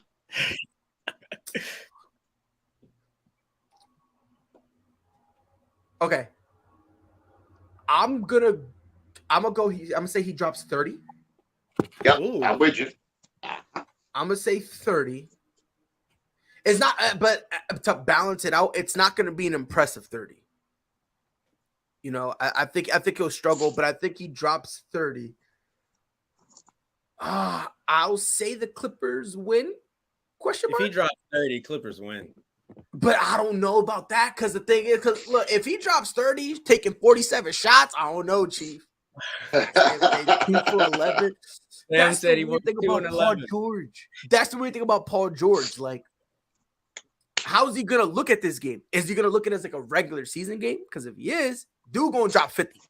He gonna, you know what I mean? He gonna look phenomenal. But then if he goes, oh wait, playoffs, like then he gonna have PTSD. He gonna start shaking, and next thing you know, the dude gonna, you know, he gonna go out there and drop a goose egg. So I'm gonna be nice. I'm gonna say 30. It's gonna be kind of inefficient but passable, where you can go, all right, nothing spectacular, but you know, whatever. Sam says if he scores 30, he goes 4 for 18 and gets the rest at the line. Okay. Only thing I gotta say, interject, fellas. How many games did he miss? Paul George? 30? No, less than that. No, because didn't he go down in the beginning of the season? Yeah. Came back and then went down again. Oh man, he missed a lot. Hold on, I'm about to double check that real quick. I'm gonna say because guess what? Because he has not had the rigors of the whole NBA season, he gonna come in fresh, ready to roll, fresh legs. Watch out. That's what I'm telling y'all right now. Watch. He got fresh legs.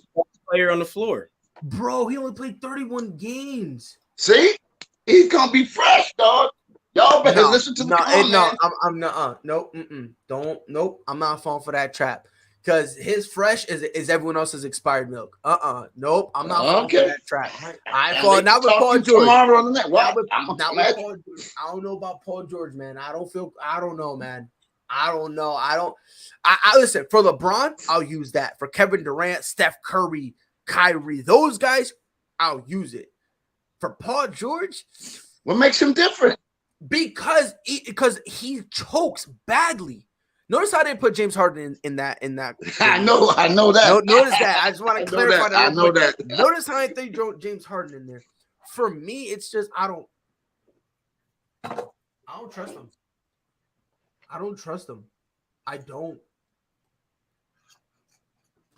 I know, but I'm okay. I'm gonna go with the Clippers. I'm gonna go Clippers. Oh, I'm gonna go Clippers. And honestly, it has a lot to do with just everyone else around who's very respectable, very solid. And also, if I'm mistaken, I think Ty Lue, even without Paul George, he still got them still got them over 500. All right, now, hey, Pryor, I'm gonna get you mad. Where's the game being played? If I ain't mistaken, it's going to be played in Minnesota. If I'm mistaken. Oh. Yep, it's at Minnesota. Oh boy. But then here's the thing, though. Like, this is the first. Sam, what's up, Brody? What's going on? What up, Brody? This is the first time, really, Timberwolves can even spell the word playoffs. in a while. So it's like, I don't know. Is Karl Anthony Towns going to be like a bigger version of Paul George? I love Karl Anthony Towns. I love him. That's my guy. You know what I mean? If I could, I'd give him a hug. But I want to know what effect Patrick Beverly has. Because you know him. He starts some trouble and he has revenge. I wonder what kind of role he's going to play. The role of a chihuahua. Yep. Basically, Yep. You're not going to look for him for points. You're just going to look for him to go at Paul George and just annoy him. Kind of the same thing what he did when KD was in Golden State and they put Patrick Beverly on him. They knew he couldn't defend him, but they knew he was going to get in his head. Yep. So I think that, I mean, because if you take that away from him, Patrick Beverly brings nothing to the table. You take that away from him, he's just me with longer hair. That's all he really is. Like he really doesn't. It's just the way he barks and his ability to get under people's skin is what makes him. I don't want to say a commodity, but it's kind of what makes people at the bare minimum take a look at him. Well, if he didn't spit on Chris Paul, he'd still remember that. Sam, am I not giving Patrick Beverly enough credit? I'm sorry, I only caught about half of that because I stepped away to grab my water. So long story short, Michael asked, what role would Patrick Beverly play? And I said, the generic role he usually plays, the irritant on defense who just chats, get in people's head, that type of stuff. And I said, without that, nobody would want him. He's like me with longer hair. He doesn't really bring anything to the table. Am I being too hard on him? Yes. How has he survived all these many years? Yeah, a little, I think. You think I'm being? I think he can hit an occasional shot that means something. Yeah. He's not going to be relied on necessarily to be the guy. You don't need to. Right, but he can hit a shot. Sure. I mean, but I wouldn't say that he's extremely valuable other than No, I'm not. his smack talk and an occasional shot. Is that fair to say? He's a supreme irritator. I don't know.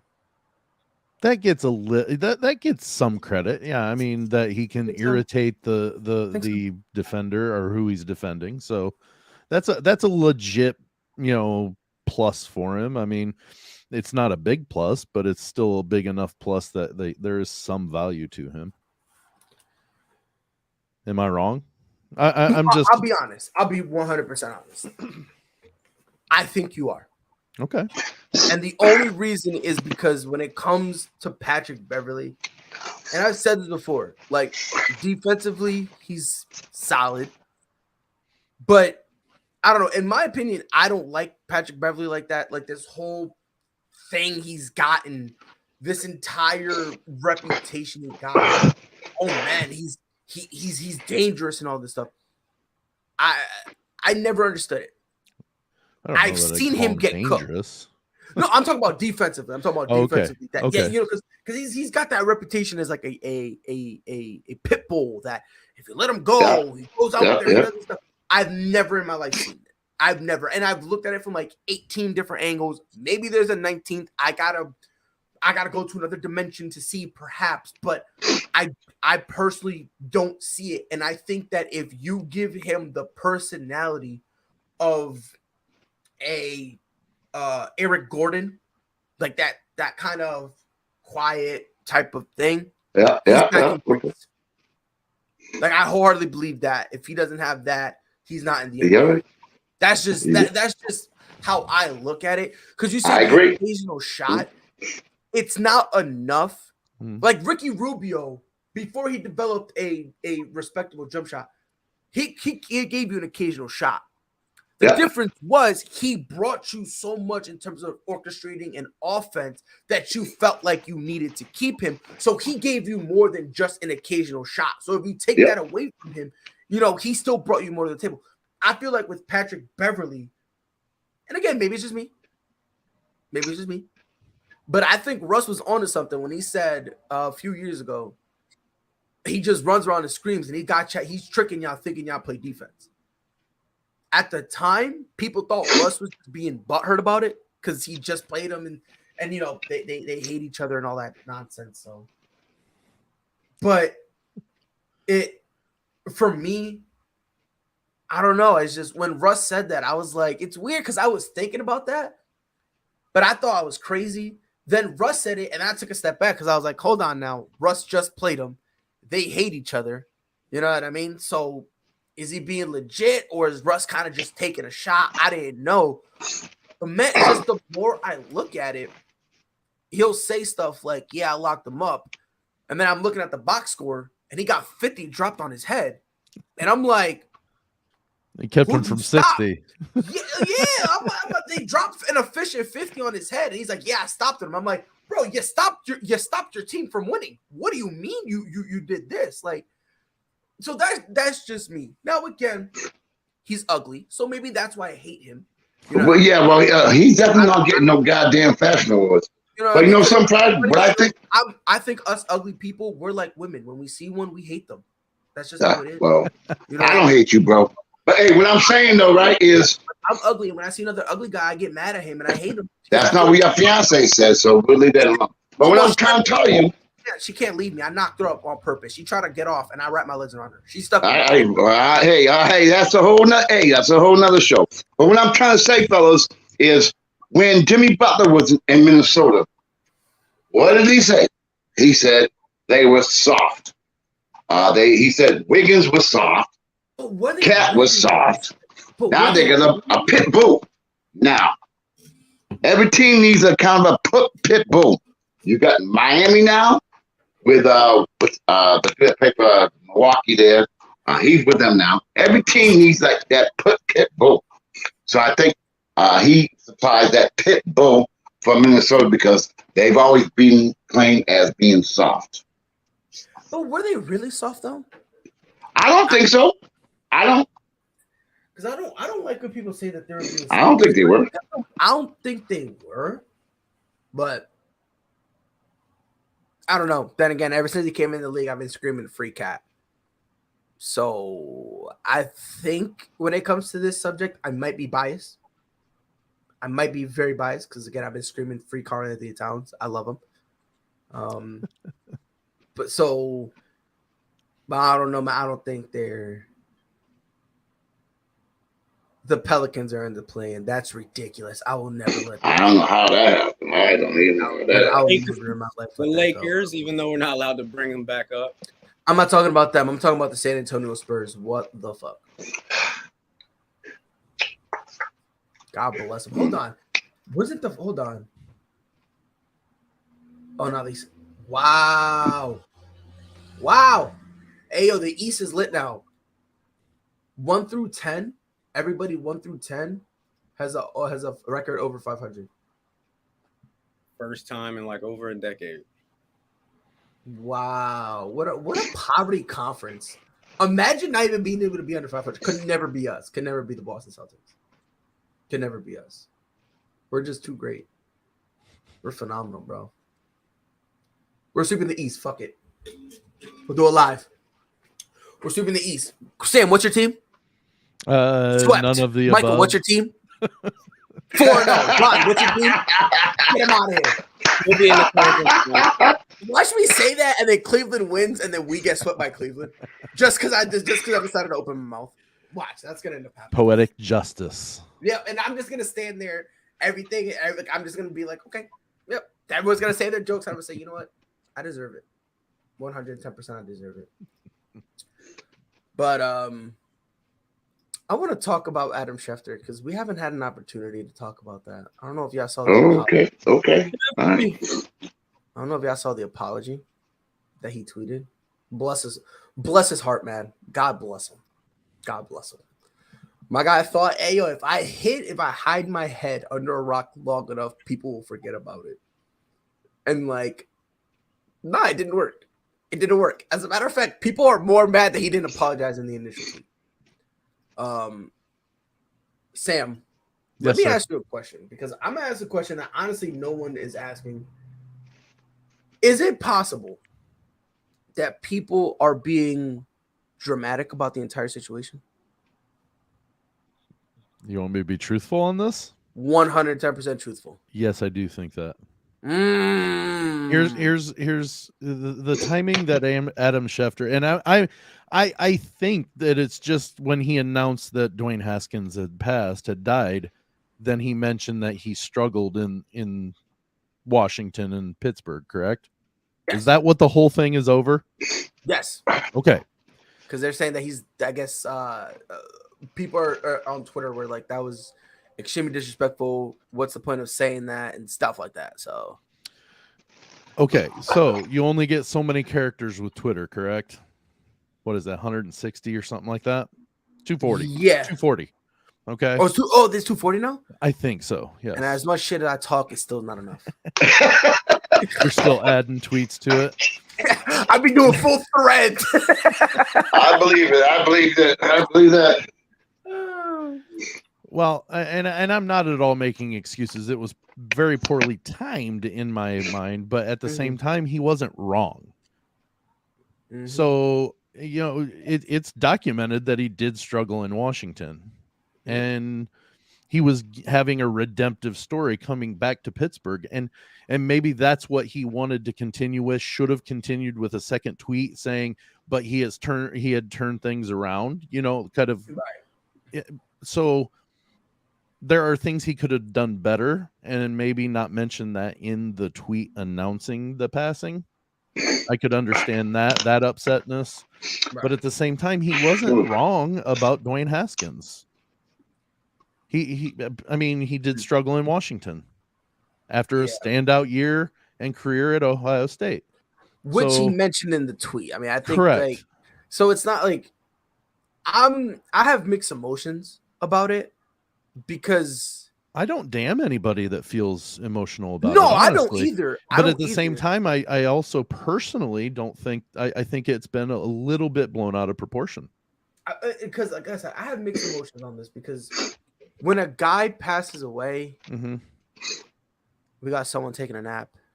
Wake up, still sleeping. That ain't me. But I have mixed emotions on this, Ron, because you look like you about to rip my head off. What I'm about to say, but I promise I'm gonna give you the floor. But I will say this: I do believe that a lot of people, honestly, aren't mad about the tweet. I think they're mad at Adam Schefter, because this dude has been stumbling, especially in recent months. Like the last, he's been stumbling a little bit. You know what I mean? With the investigation that it came out that, he basically was like, there were certain stories that he was supposed to release, and they kind of was hushing him out and things like that. So I just think it's an entire wave that's coming in on Adam Schefter right now. Okay. So, well, and see, I wasn't familiar with any of that backstory, so maybe there's a little bit more validity to it. I can see that, but on its face, that one tweet, it was ill-timed if he's mentioning it maybe in the tweet announcing he's passing, but it's a true statement at the same time, right? And so this is kind of said. This is some of the things he said within the last year. So, with the whole Dalvin Cook domestic violence situation, he misrepresented Dalvin Cook to the point that it basically seemed like he was in essence accusing Dalvin Cook. He was basically condemning him and calling him guilty. The entire Aaron Rodgers situation, when he said he was immunized, it later came out that Adam Schefter was one of the guys who knew that Aaron Rodgers was basically not being truthful, but didn't say anything. It's still kind of weird, because like that's basically where it breaks off to, some people think it was the NFL who told him to be quiet. Other people thought it was the Packers. Some people think it was Rodgers himself. But regardless, he kind of was quiet on that. And since that brings in integrity then. So then right, yes, exactly. I do look at his tweet then about Dwayne Haskins as being out of bounds. Now, it still's gone longer than it should. I mean, So that's kind of like, for me, is why it's kind of awkward for me, right? Because if you're looking at the tweet in and of itself, is it an insensitive tweet? Yes, it is, right? Mm-hmm. But where it kind of gets kind of finicky is when you start looking and you start kind of going back and you start like when you start realizing like, damn, this dude really kind of didn't mess up a lot. And again, those are just in the last year, right? The whole the Deshaun Watson situation. He sent out a series of tweets where he in essence was like, they're lying, all this stuff. So it's this weird situation where, was it an insensitive tweet? Yeah. Should he have said it differently? Sure. I'm not sure how to feel about it because, again, with his history, Right. it's like you've been doing, you've been at best questionable, at worst idiotic and downright negligent. Like, so it's this weird line that, frankly, I don't know what side to fall on. I really don't, because again, I genuinely believe this. If it was who's the other dude? I forgot his name. The other one who tweets stuff, football stuff, not Adam Schefter. He's the other one that's on ESPN. You're talking about like Todd McShay, Ian Rappaport. That's him. Oh, Ian okay, Rappaport. yeah. Oh, If okay, yeah. Ian Rappaport had made that same tweet, I don't think anyone cares. I don't think anyone says anything. I don't think that people get upset. I genuinely don't. I think what happens. So because of the person putting it out, that's what the uproar is, right? Right. That's just what I believe it is. I think because of his history with, in essence, like I said, at worst, just like at best, it's insensitive, and at worst, idiotic and downright negligent, right? Mm-hmm. And for me, it's weird because, like I said, if Ian Rappaport did that, I don't think anyone's screaming. I don't think anyone's making a fuss. I think they retweeted saying "rip" or whatever. You know what I mean? So it's like, basically, my confusion is, what is everyone mad at? Are we mad at the tweet or are we mad at the guy who sent it? Because we need to figure out, we need to differentiate it.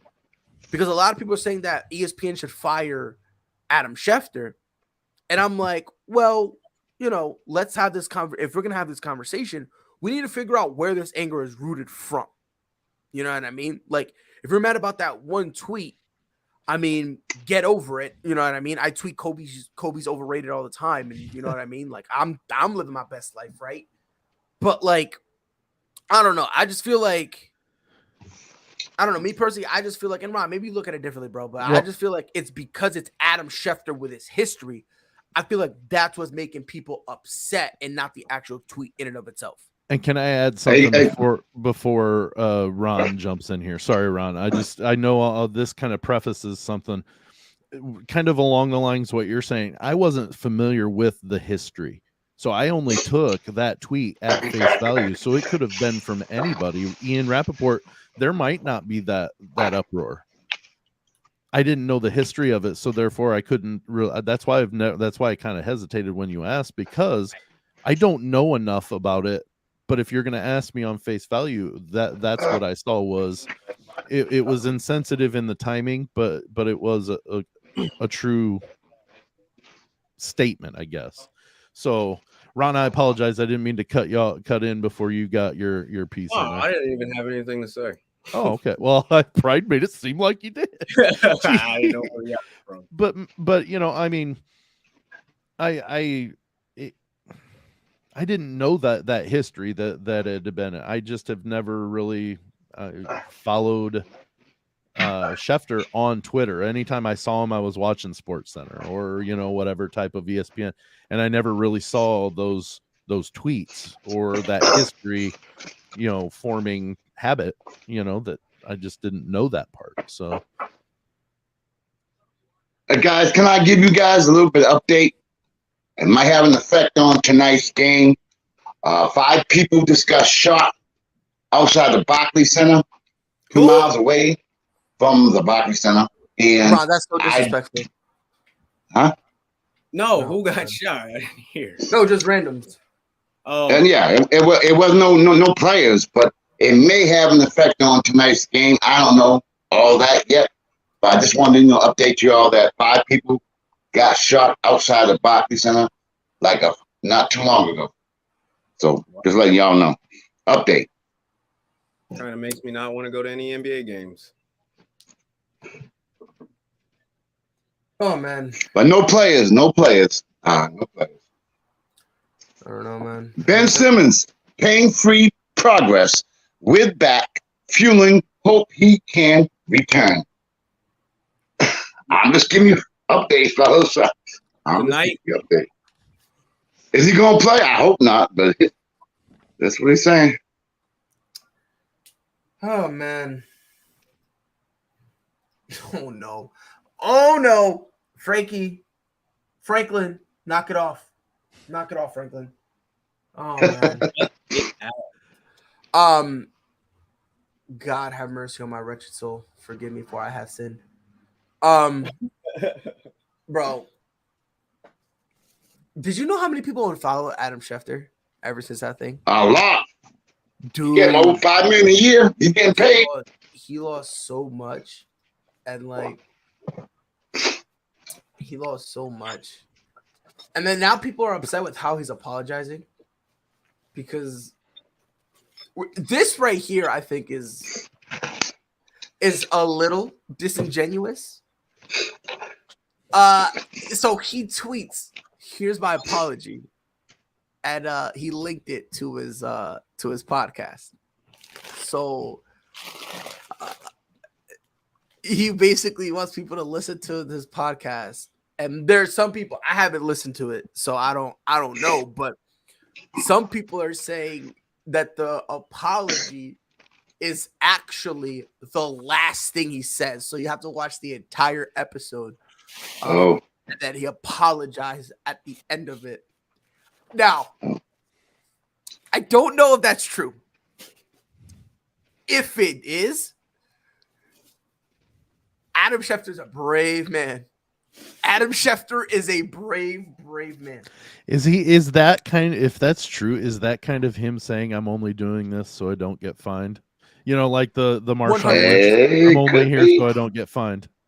Because before all this, he had like 10 million followers. Now he's at like 9.4. And people are still unfollowing him. So wow. It's like I don't.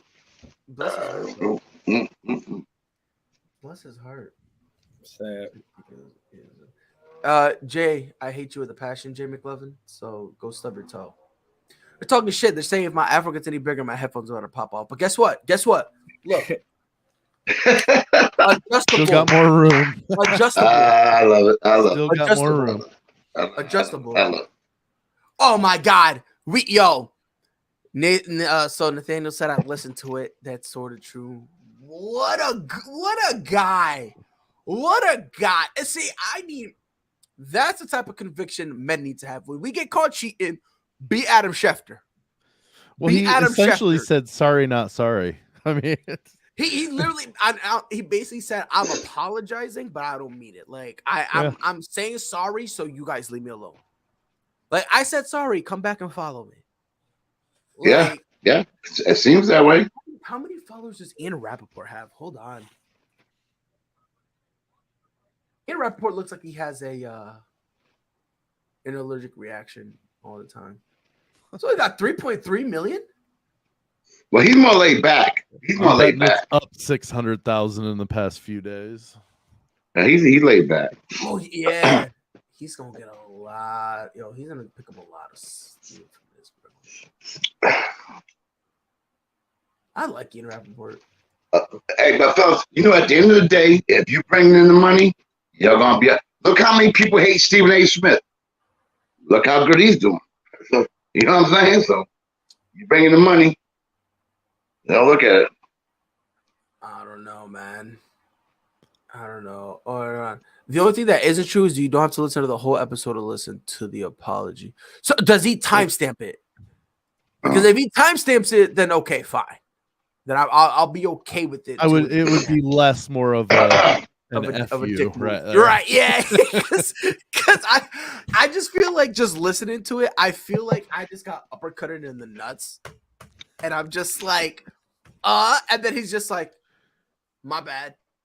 Like, wow. I really hope. Yeah, let's move on, right? Yeah, let's move on. I really hope he bookmarked it, because if he didn't do that, that'd be crazy. I know. Yeah, I didn't know that. I did not know about him. I didn't know that. So I'm Carv's God. He's usually like on point. That's why he's lasted so long. That's why he has the insight and the contacts to be able to do what he does. But this may mess that up. You never know. So because someone said, do we really hate Stephen A? Listen, for me, Stephen A the person, I don't hate. I don't hate him. I don't hate the person. Some of the stuff he says, though, makes me question him. Like, for example, him coming at Kyrie and saying that he was being selfish and whatnot. Yeah. That was like my only thing with Kyrie was like, because in the beginning, he didn't want to take the vaccine, but then he wanted things done his way. And my only thing was, look, if you're not gonna follow the protocol, understand something, you're gonna have to follow whatever rules, whatever stipulations, whatever regulations that come of it. You're gonna have to follow it. That was the only thing that was the only issue. Stephen A made it different. Like when he would talk about it, it was personal. By the way, we now have confirmation he did indeed timestamp it. Okay, so it's less of one now. So it's like it still hurts. Still hurts, but I'm okay. I still have to give you a listen, right, in order to hear it. But at least I'm not doing the whole thing. So. But at least I don't have to listen. Right. So in his mind, it's like it's the best of both worlds. I get to listen and you get your apology. And it's like, well, bless his heart. But for Stephen A, I don't know. For me, some of the stuff he says is weird. Very weird. So I don't hate Stephen A. I just think sometimes he forgets that he's talking about sports sometimes. And I feel like, all right. I just had to give my son the stare because this little dude's out of control. But I feel like sometimes Stephen A kind of he forgets that this is ESPN. I think he forgets that sometimes.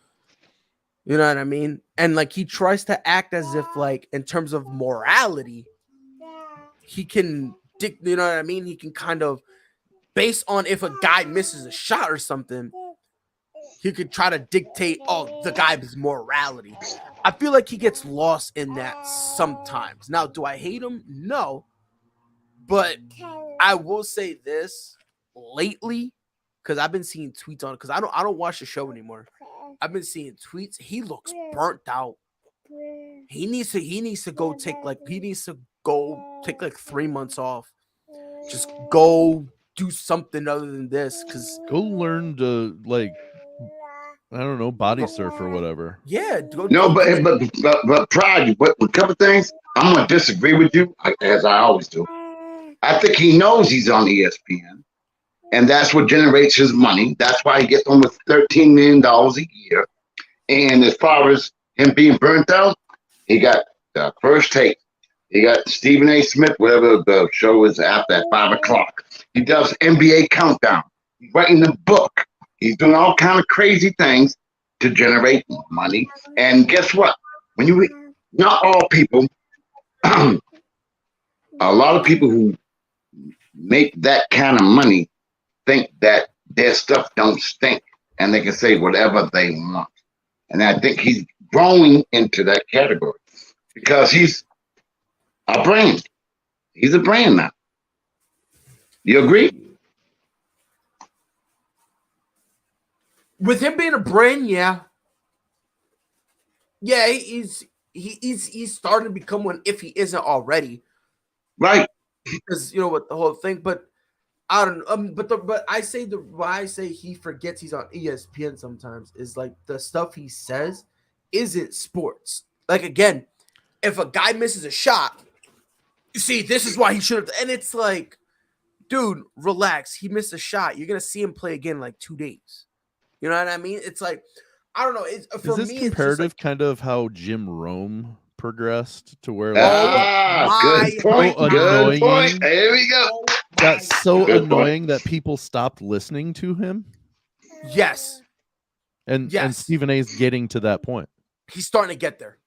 He's starting. He to might get there. still have some time, but yeah, he's got some time, but it's yeah, getting close. it's getting back. Because if I'm mistaken, wasn't Jim Rome was calling that dude Chris Everett? Yeah. I think he called Jim Everett Chris Everett. Jim, and he laid him out. Yeah, and he was like, I bet you won't do that All again. right. He goes, like, man, I will.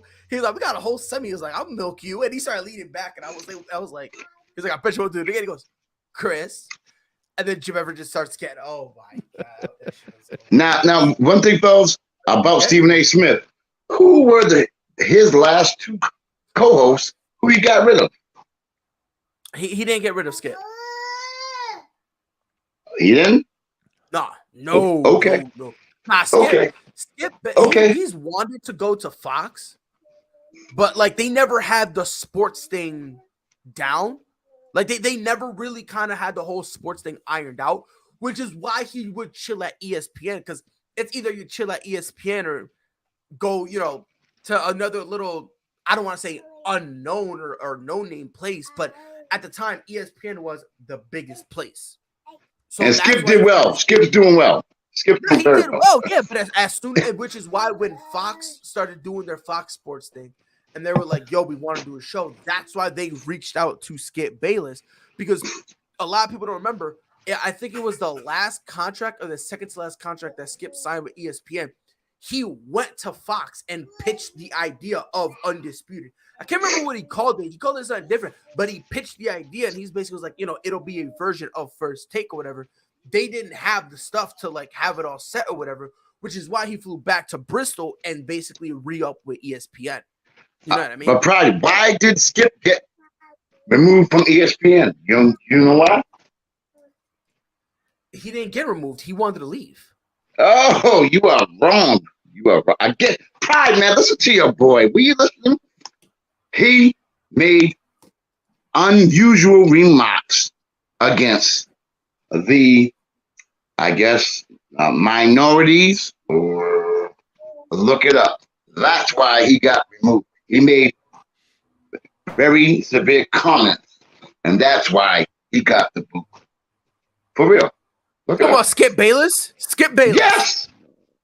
Yes. No. I apologize. Colin Coward, whatever his name is. It was him, not Skip. Yeah, I'm wrong. Oh yeah, It was not Skip. Colin left ESPN. Yeah, he was the one who got kicked off. I was wrong. I apologize. I'm I wrong. was saying so. Hey, I get dementia. I'm old now. I can. Colin Coward was saying some weird stuff, but I'm not even gonna touch on him. But Skip left because he always wanted to go to Fox or whatever, so he ended up going there. Now You're right. Max You're Kellerman right. situation is what confuses me. My Because apology. he says, You're right. Skip says, yeah, I didn't want to work with him, but not because I don't like him, because he was too good to be here, something like that. Which You're right. I don't know. That doesn't sound right. Like you the guy's good, but you don't want to work with him because he's too good. I don't know. That never made sense to me. So what about Max?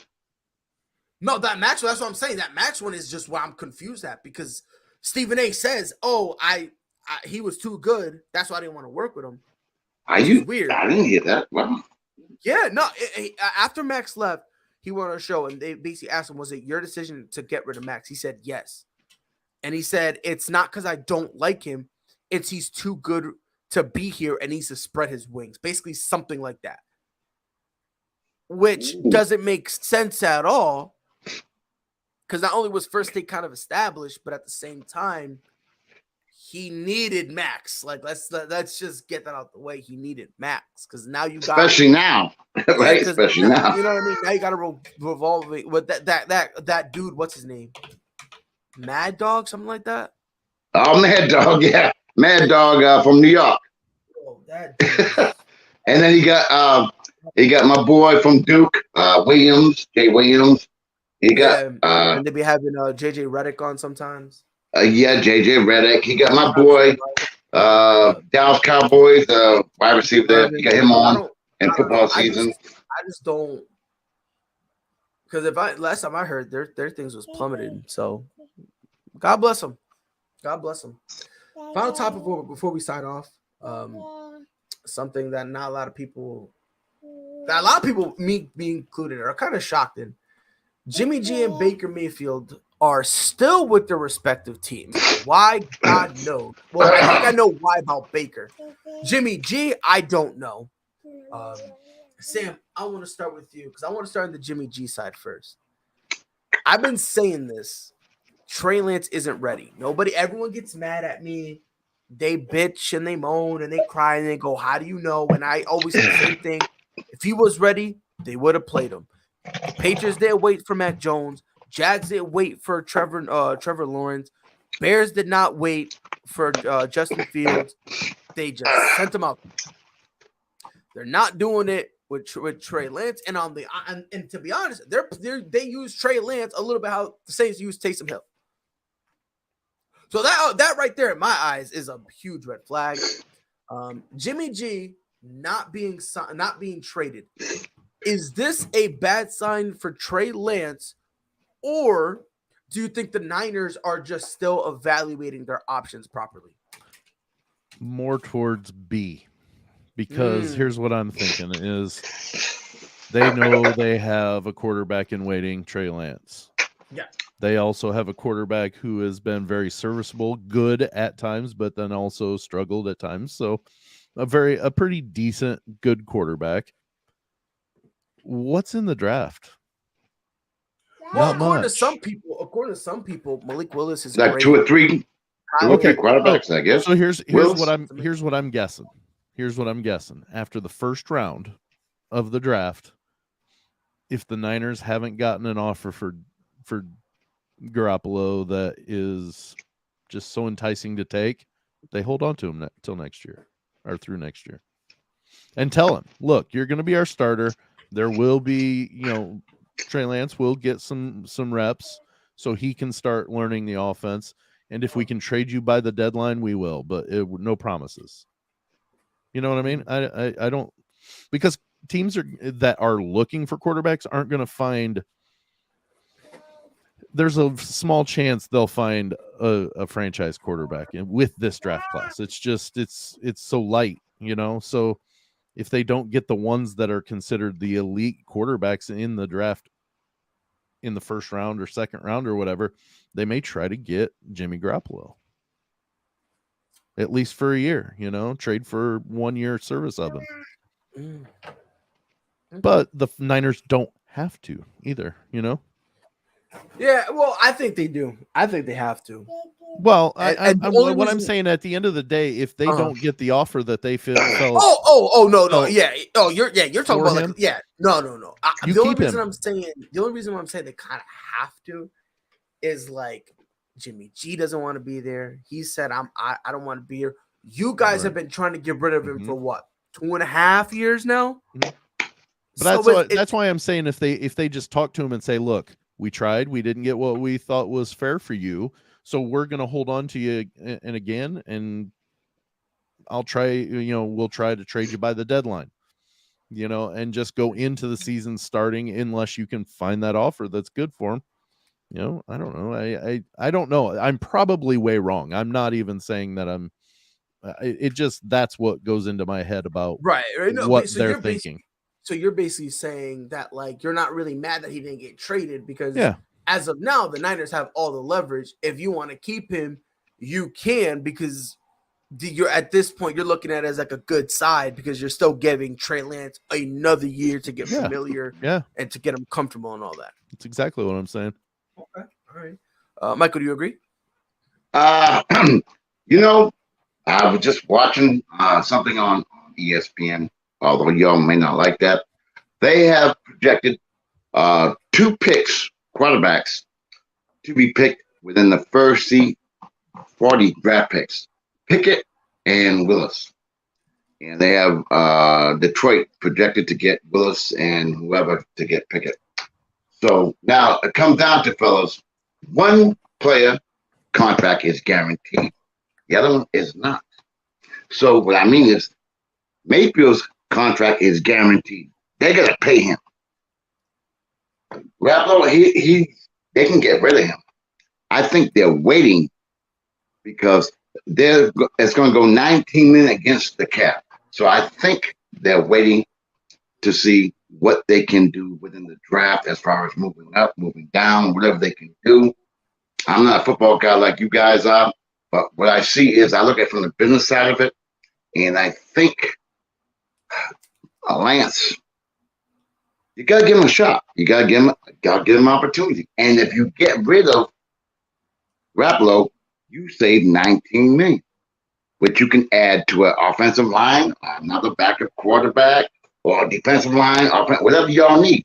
So I don't know. I mean, how long do you have to wait for Lance to find out if he's legit? How long? Well, and if you free up money to get others.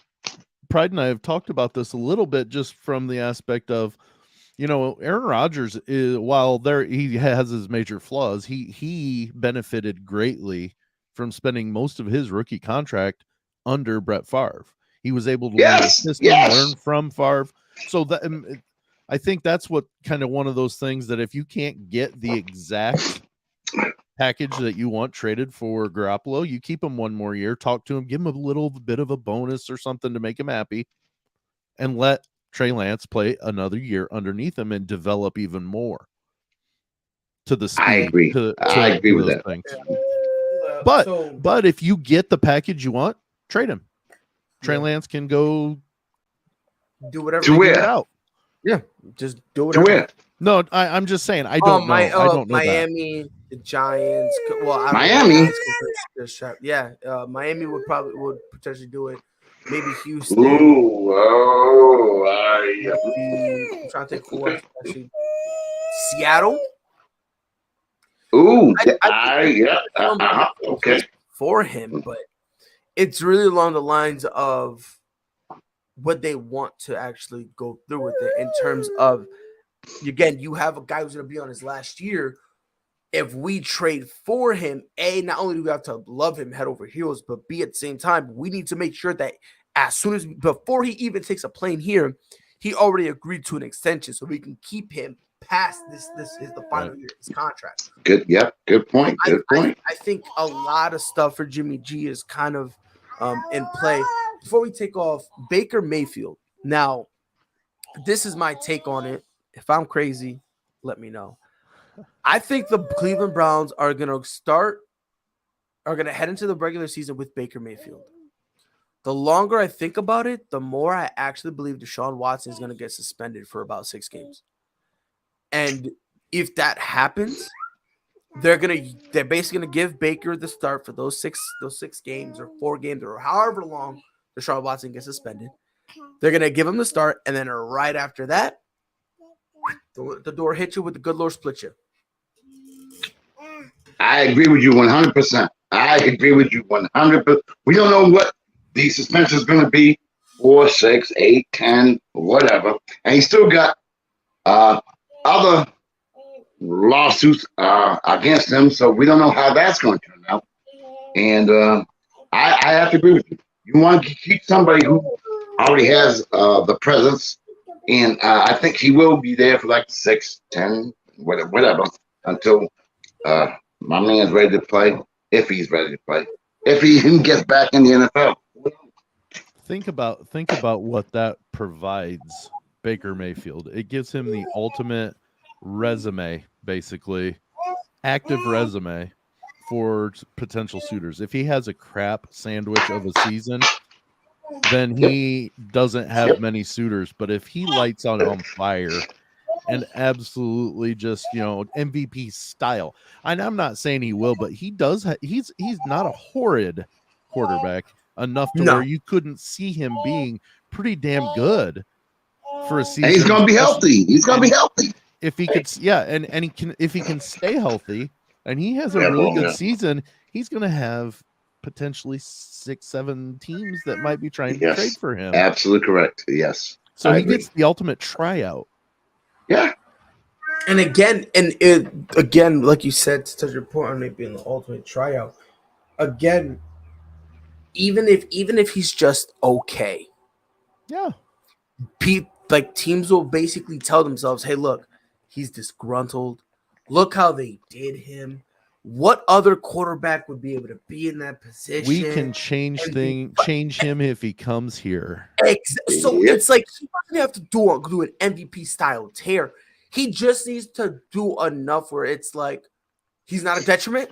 We'll take him. But I'm just saying that I wouldn't be shocked because he is talented enough. He could have an MVP style ish, like the fringe argument of, well, Baker Mayfield's been pretty good this season. Hey, like, right. you know, with that to where you're like, wow, you know, Yep. I could see that being a possibility if, and you said it, that it all depends on if and how long Watson gets suspended.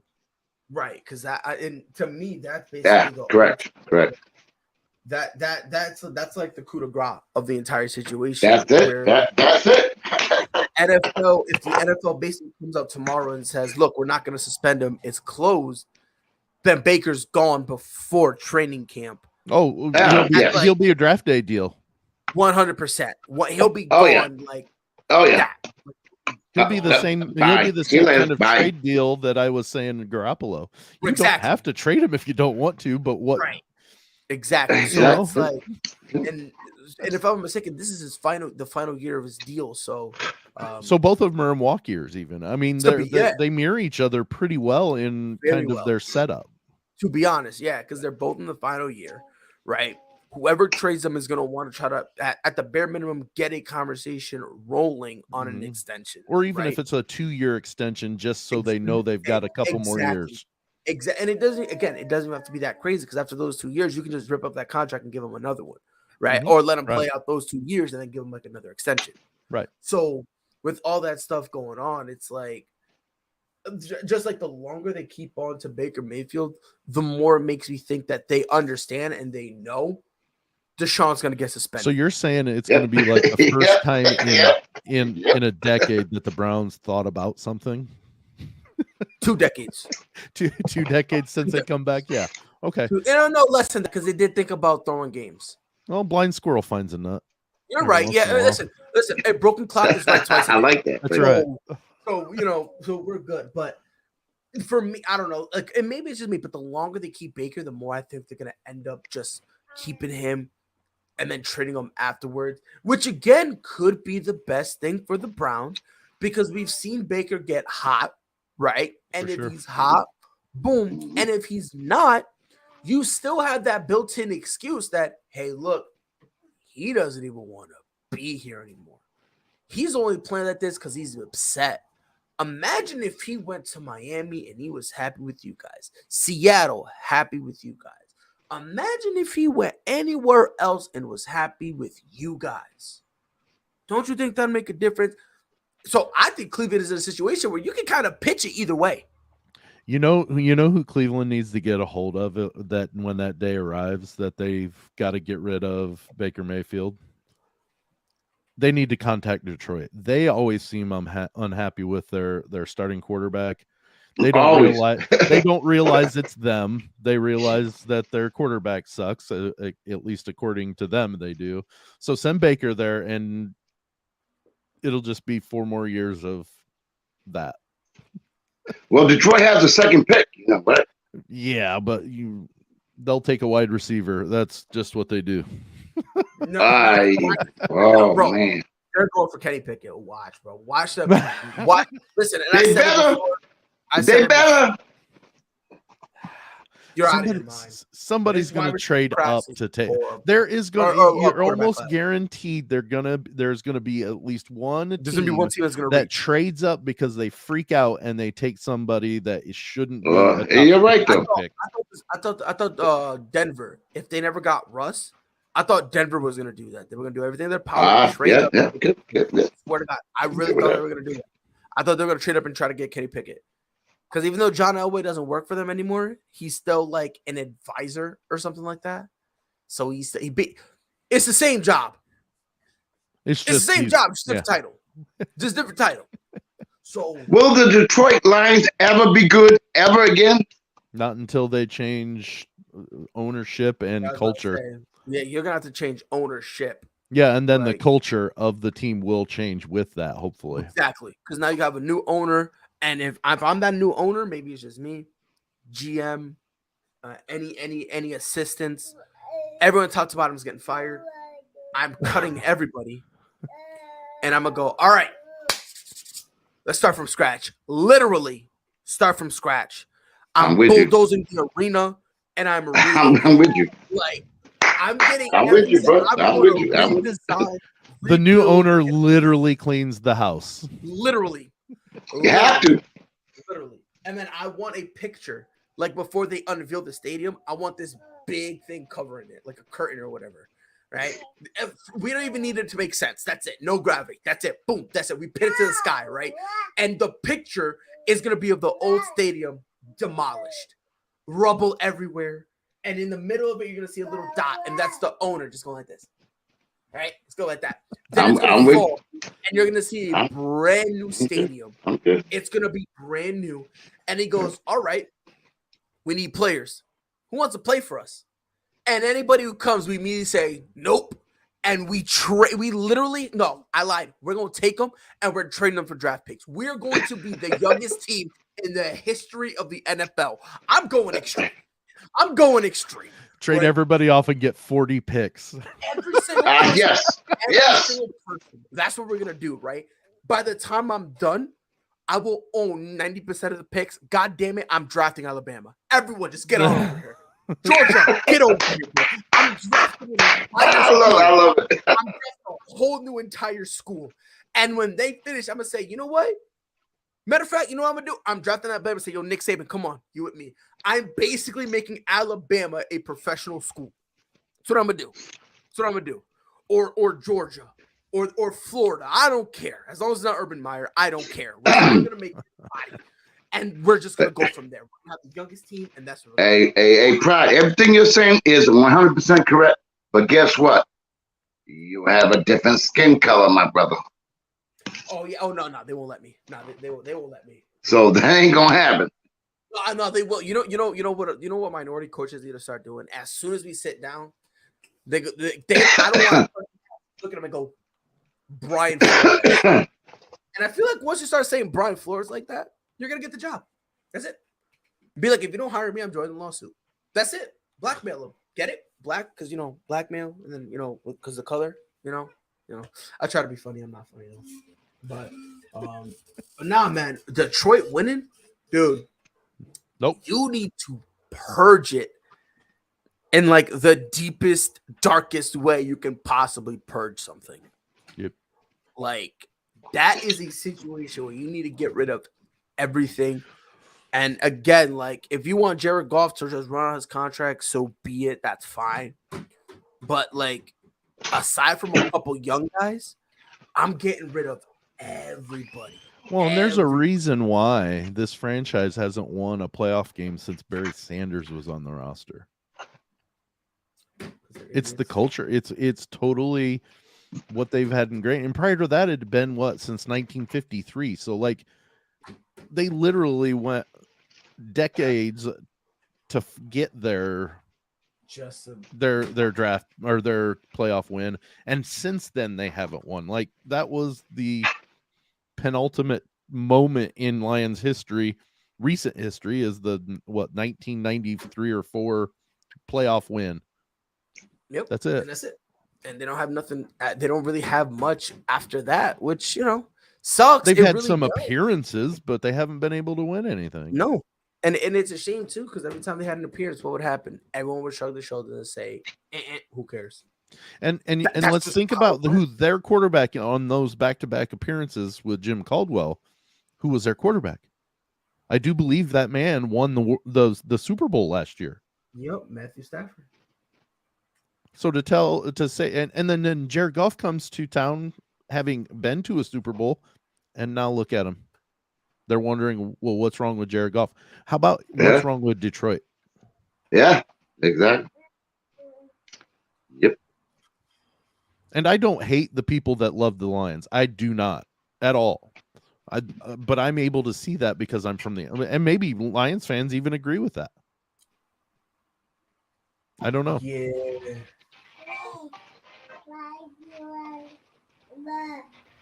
For me, it's gonna take a while before they look at Detroit. It's going to be because, and it really is a shame because again, I'm not a Detroit Lions fan at all, so I think it's easier for me to say this.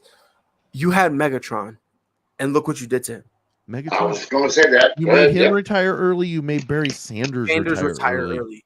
Two of the greatest football players ever to play retired because of you. And I say this, and some people agree with me, some people don't. But this is a conversation that people actually genuinely have. If Megatron plays an entire career, he is a top 3 wide receiver all time. Yeah. I got no argument there. No argument there. Him, Jerry Rice. I got no argument there. I'll be honest with you. If he was able to play a full career, I'm taking T.O. off that list of top 3. And I feel like you could make an argument that you could put Megatron in there. Same thing with Barry Sanders. Same thing. And again, you had those two, and for some unknown reason, you fumbled it. Like, God bless you. God bless them. How they're able to do that and still have fans who buy tickets. Hats off to you. But and see, there's a certain point that you allow players to control to a certain point, but once they get to a certain, you have to make that decision as to when you stop giving them so much pull or whatever. And the thing is, Barry Sanders was still producing at an extremely high level. Yeah. Oh, yeah. And for them to say, no, we're going the way we want and not the way you want, he just up and quit. He was a top 3 back in the league. Yeah. Yes. And like still being able to produce. And they kind of just started turning their back. And he was like, all right, cool. I'll do the same thing. I'll bounce. Yeah. And I can remember, as the next season afterwards, there were teams calling the Lions about trading for him. And the Lions wouldn't do it. Lions wouldn't do it. Yep. But it's a shame. Really is. Really is.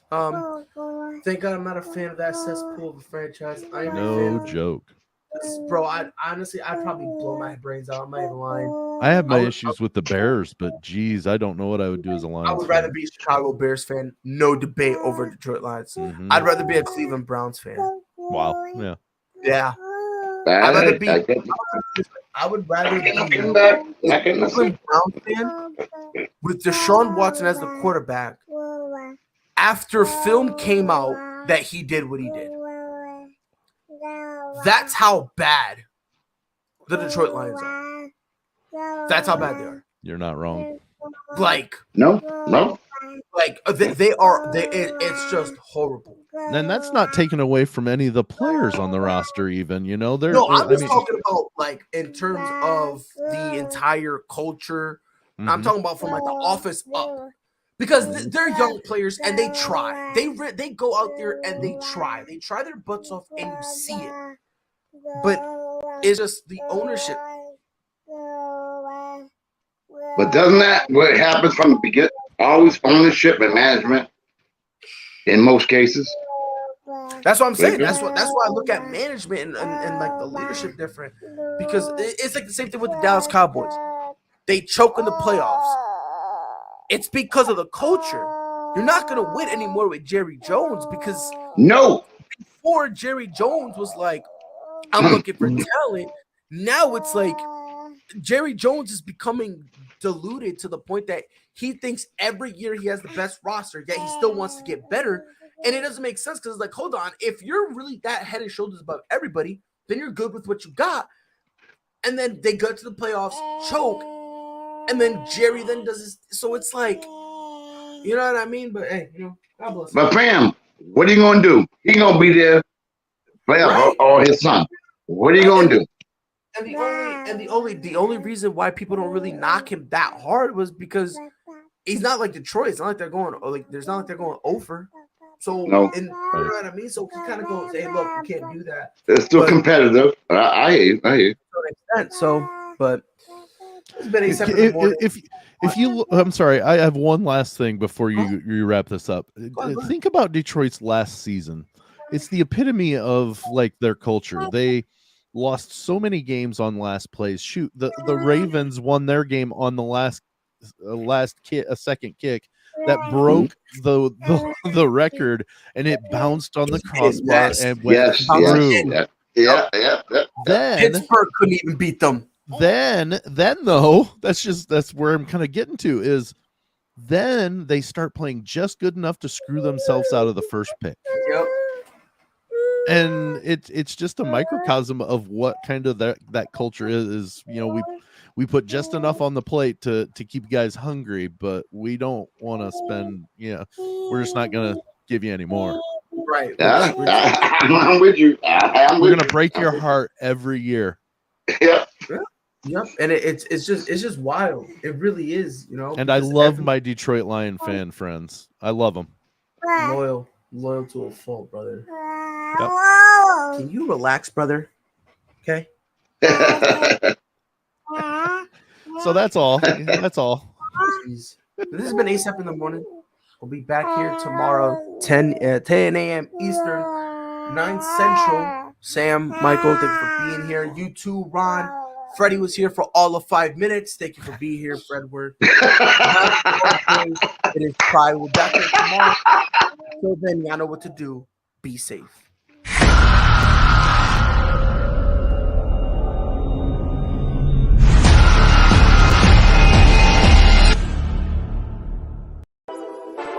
All sports, all plays. All sports, all plays. All sports, all plays. 365, we making up plays. You talking the game, get you to the days. We're high in the court, the dime in the lane. Variety, topics, living the same. All presentation, sports information. In the airways, taking the nation. All sport, all plays, like working your faces. Grace at the field, so tie the laces. All sports, all plays.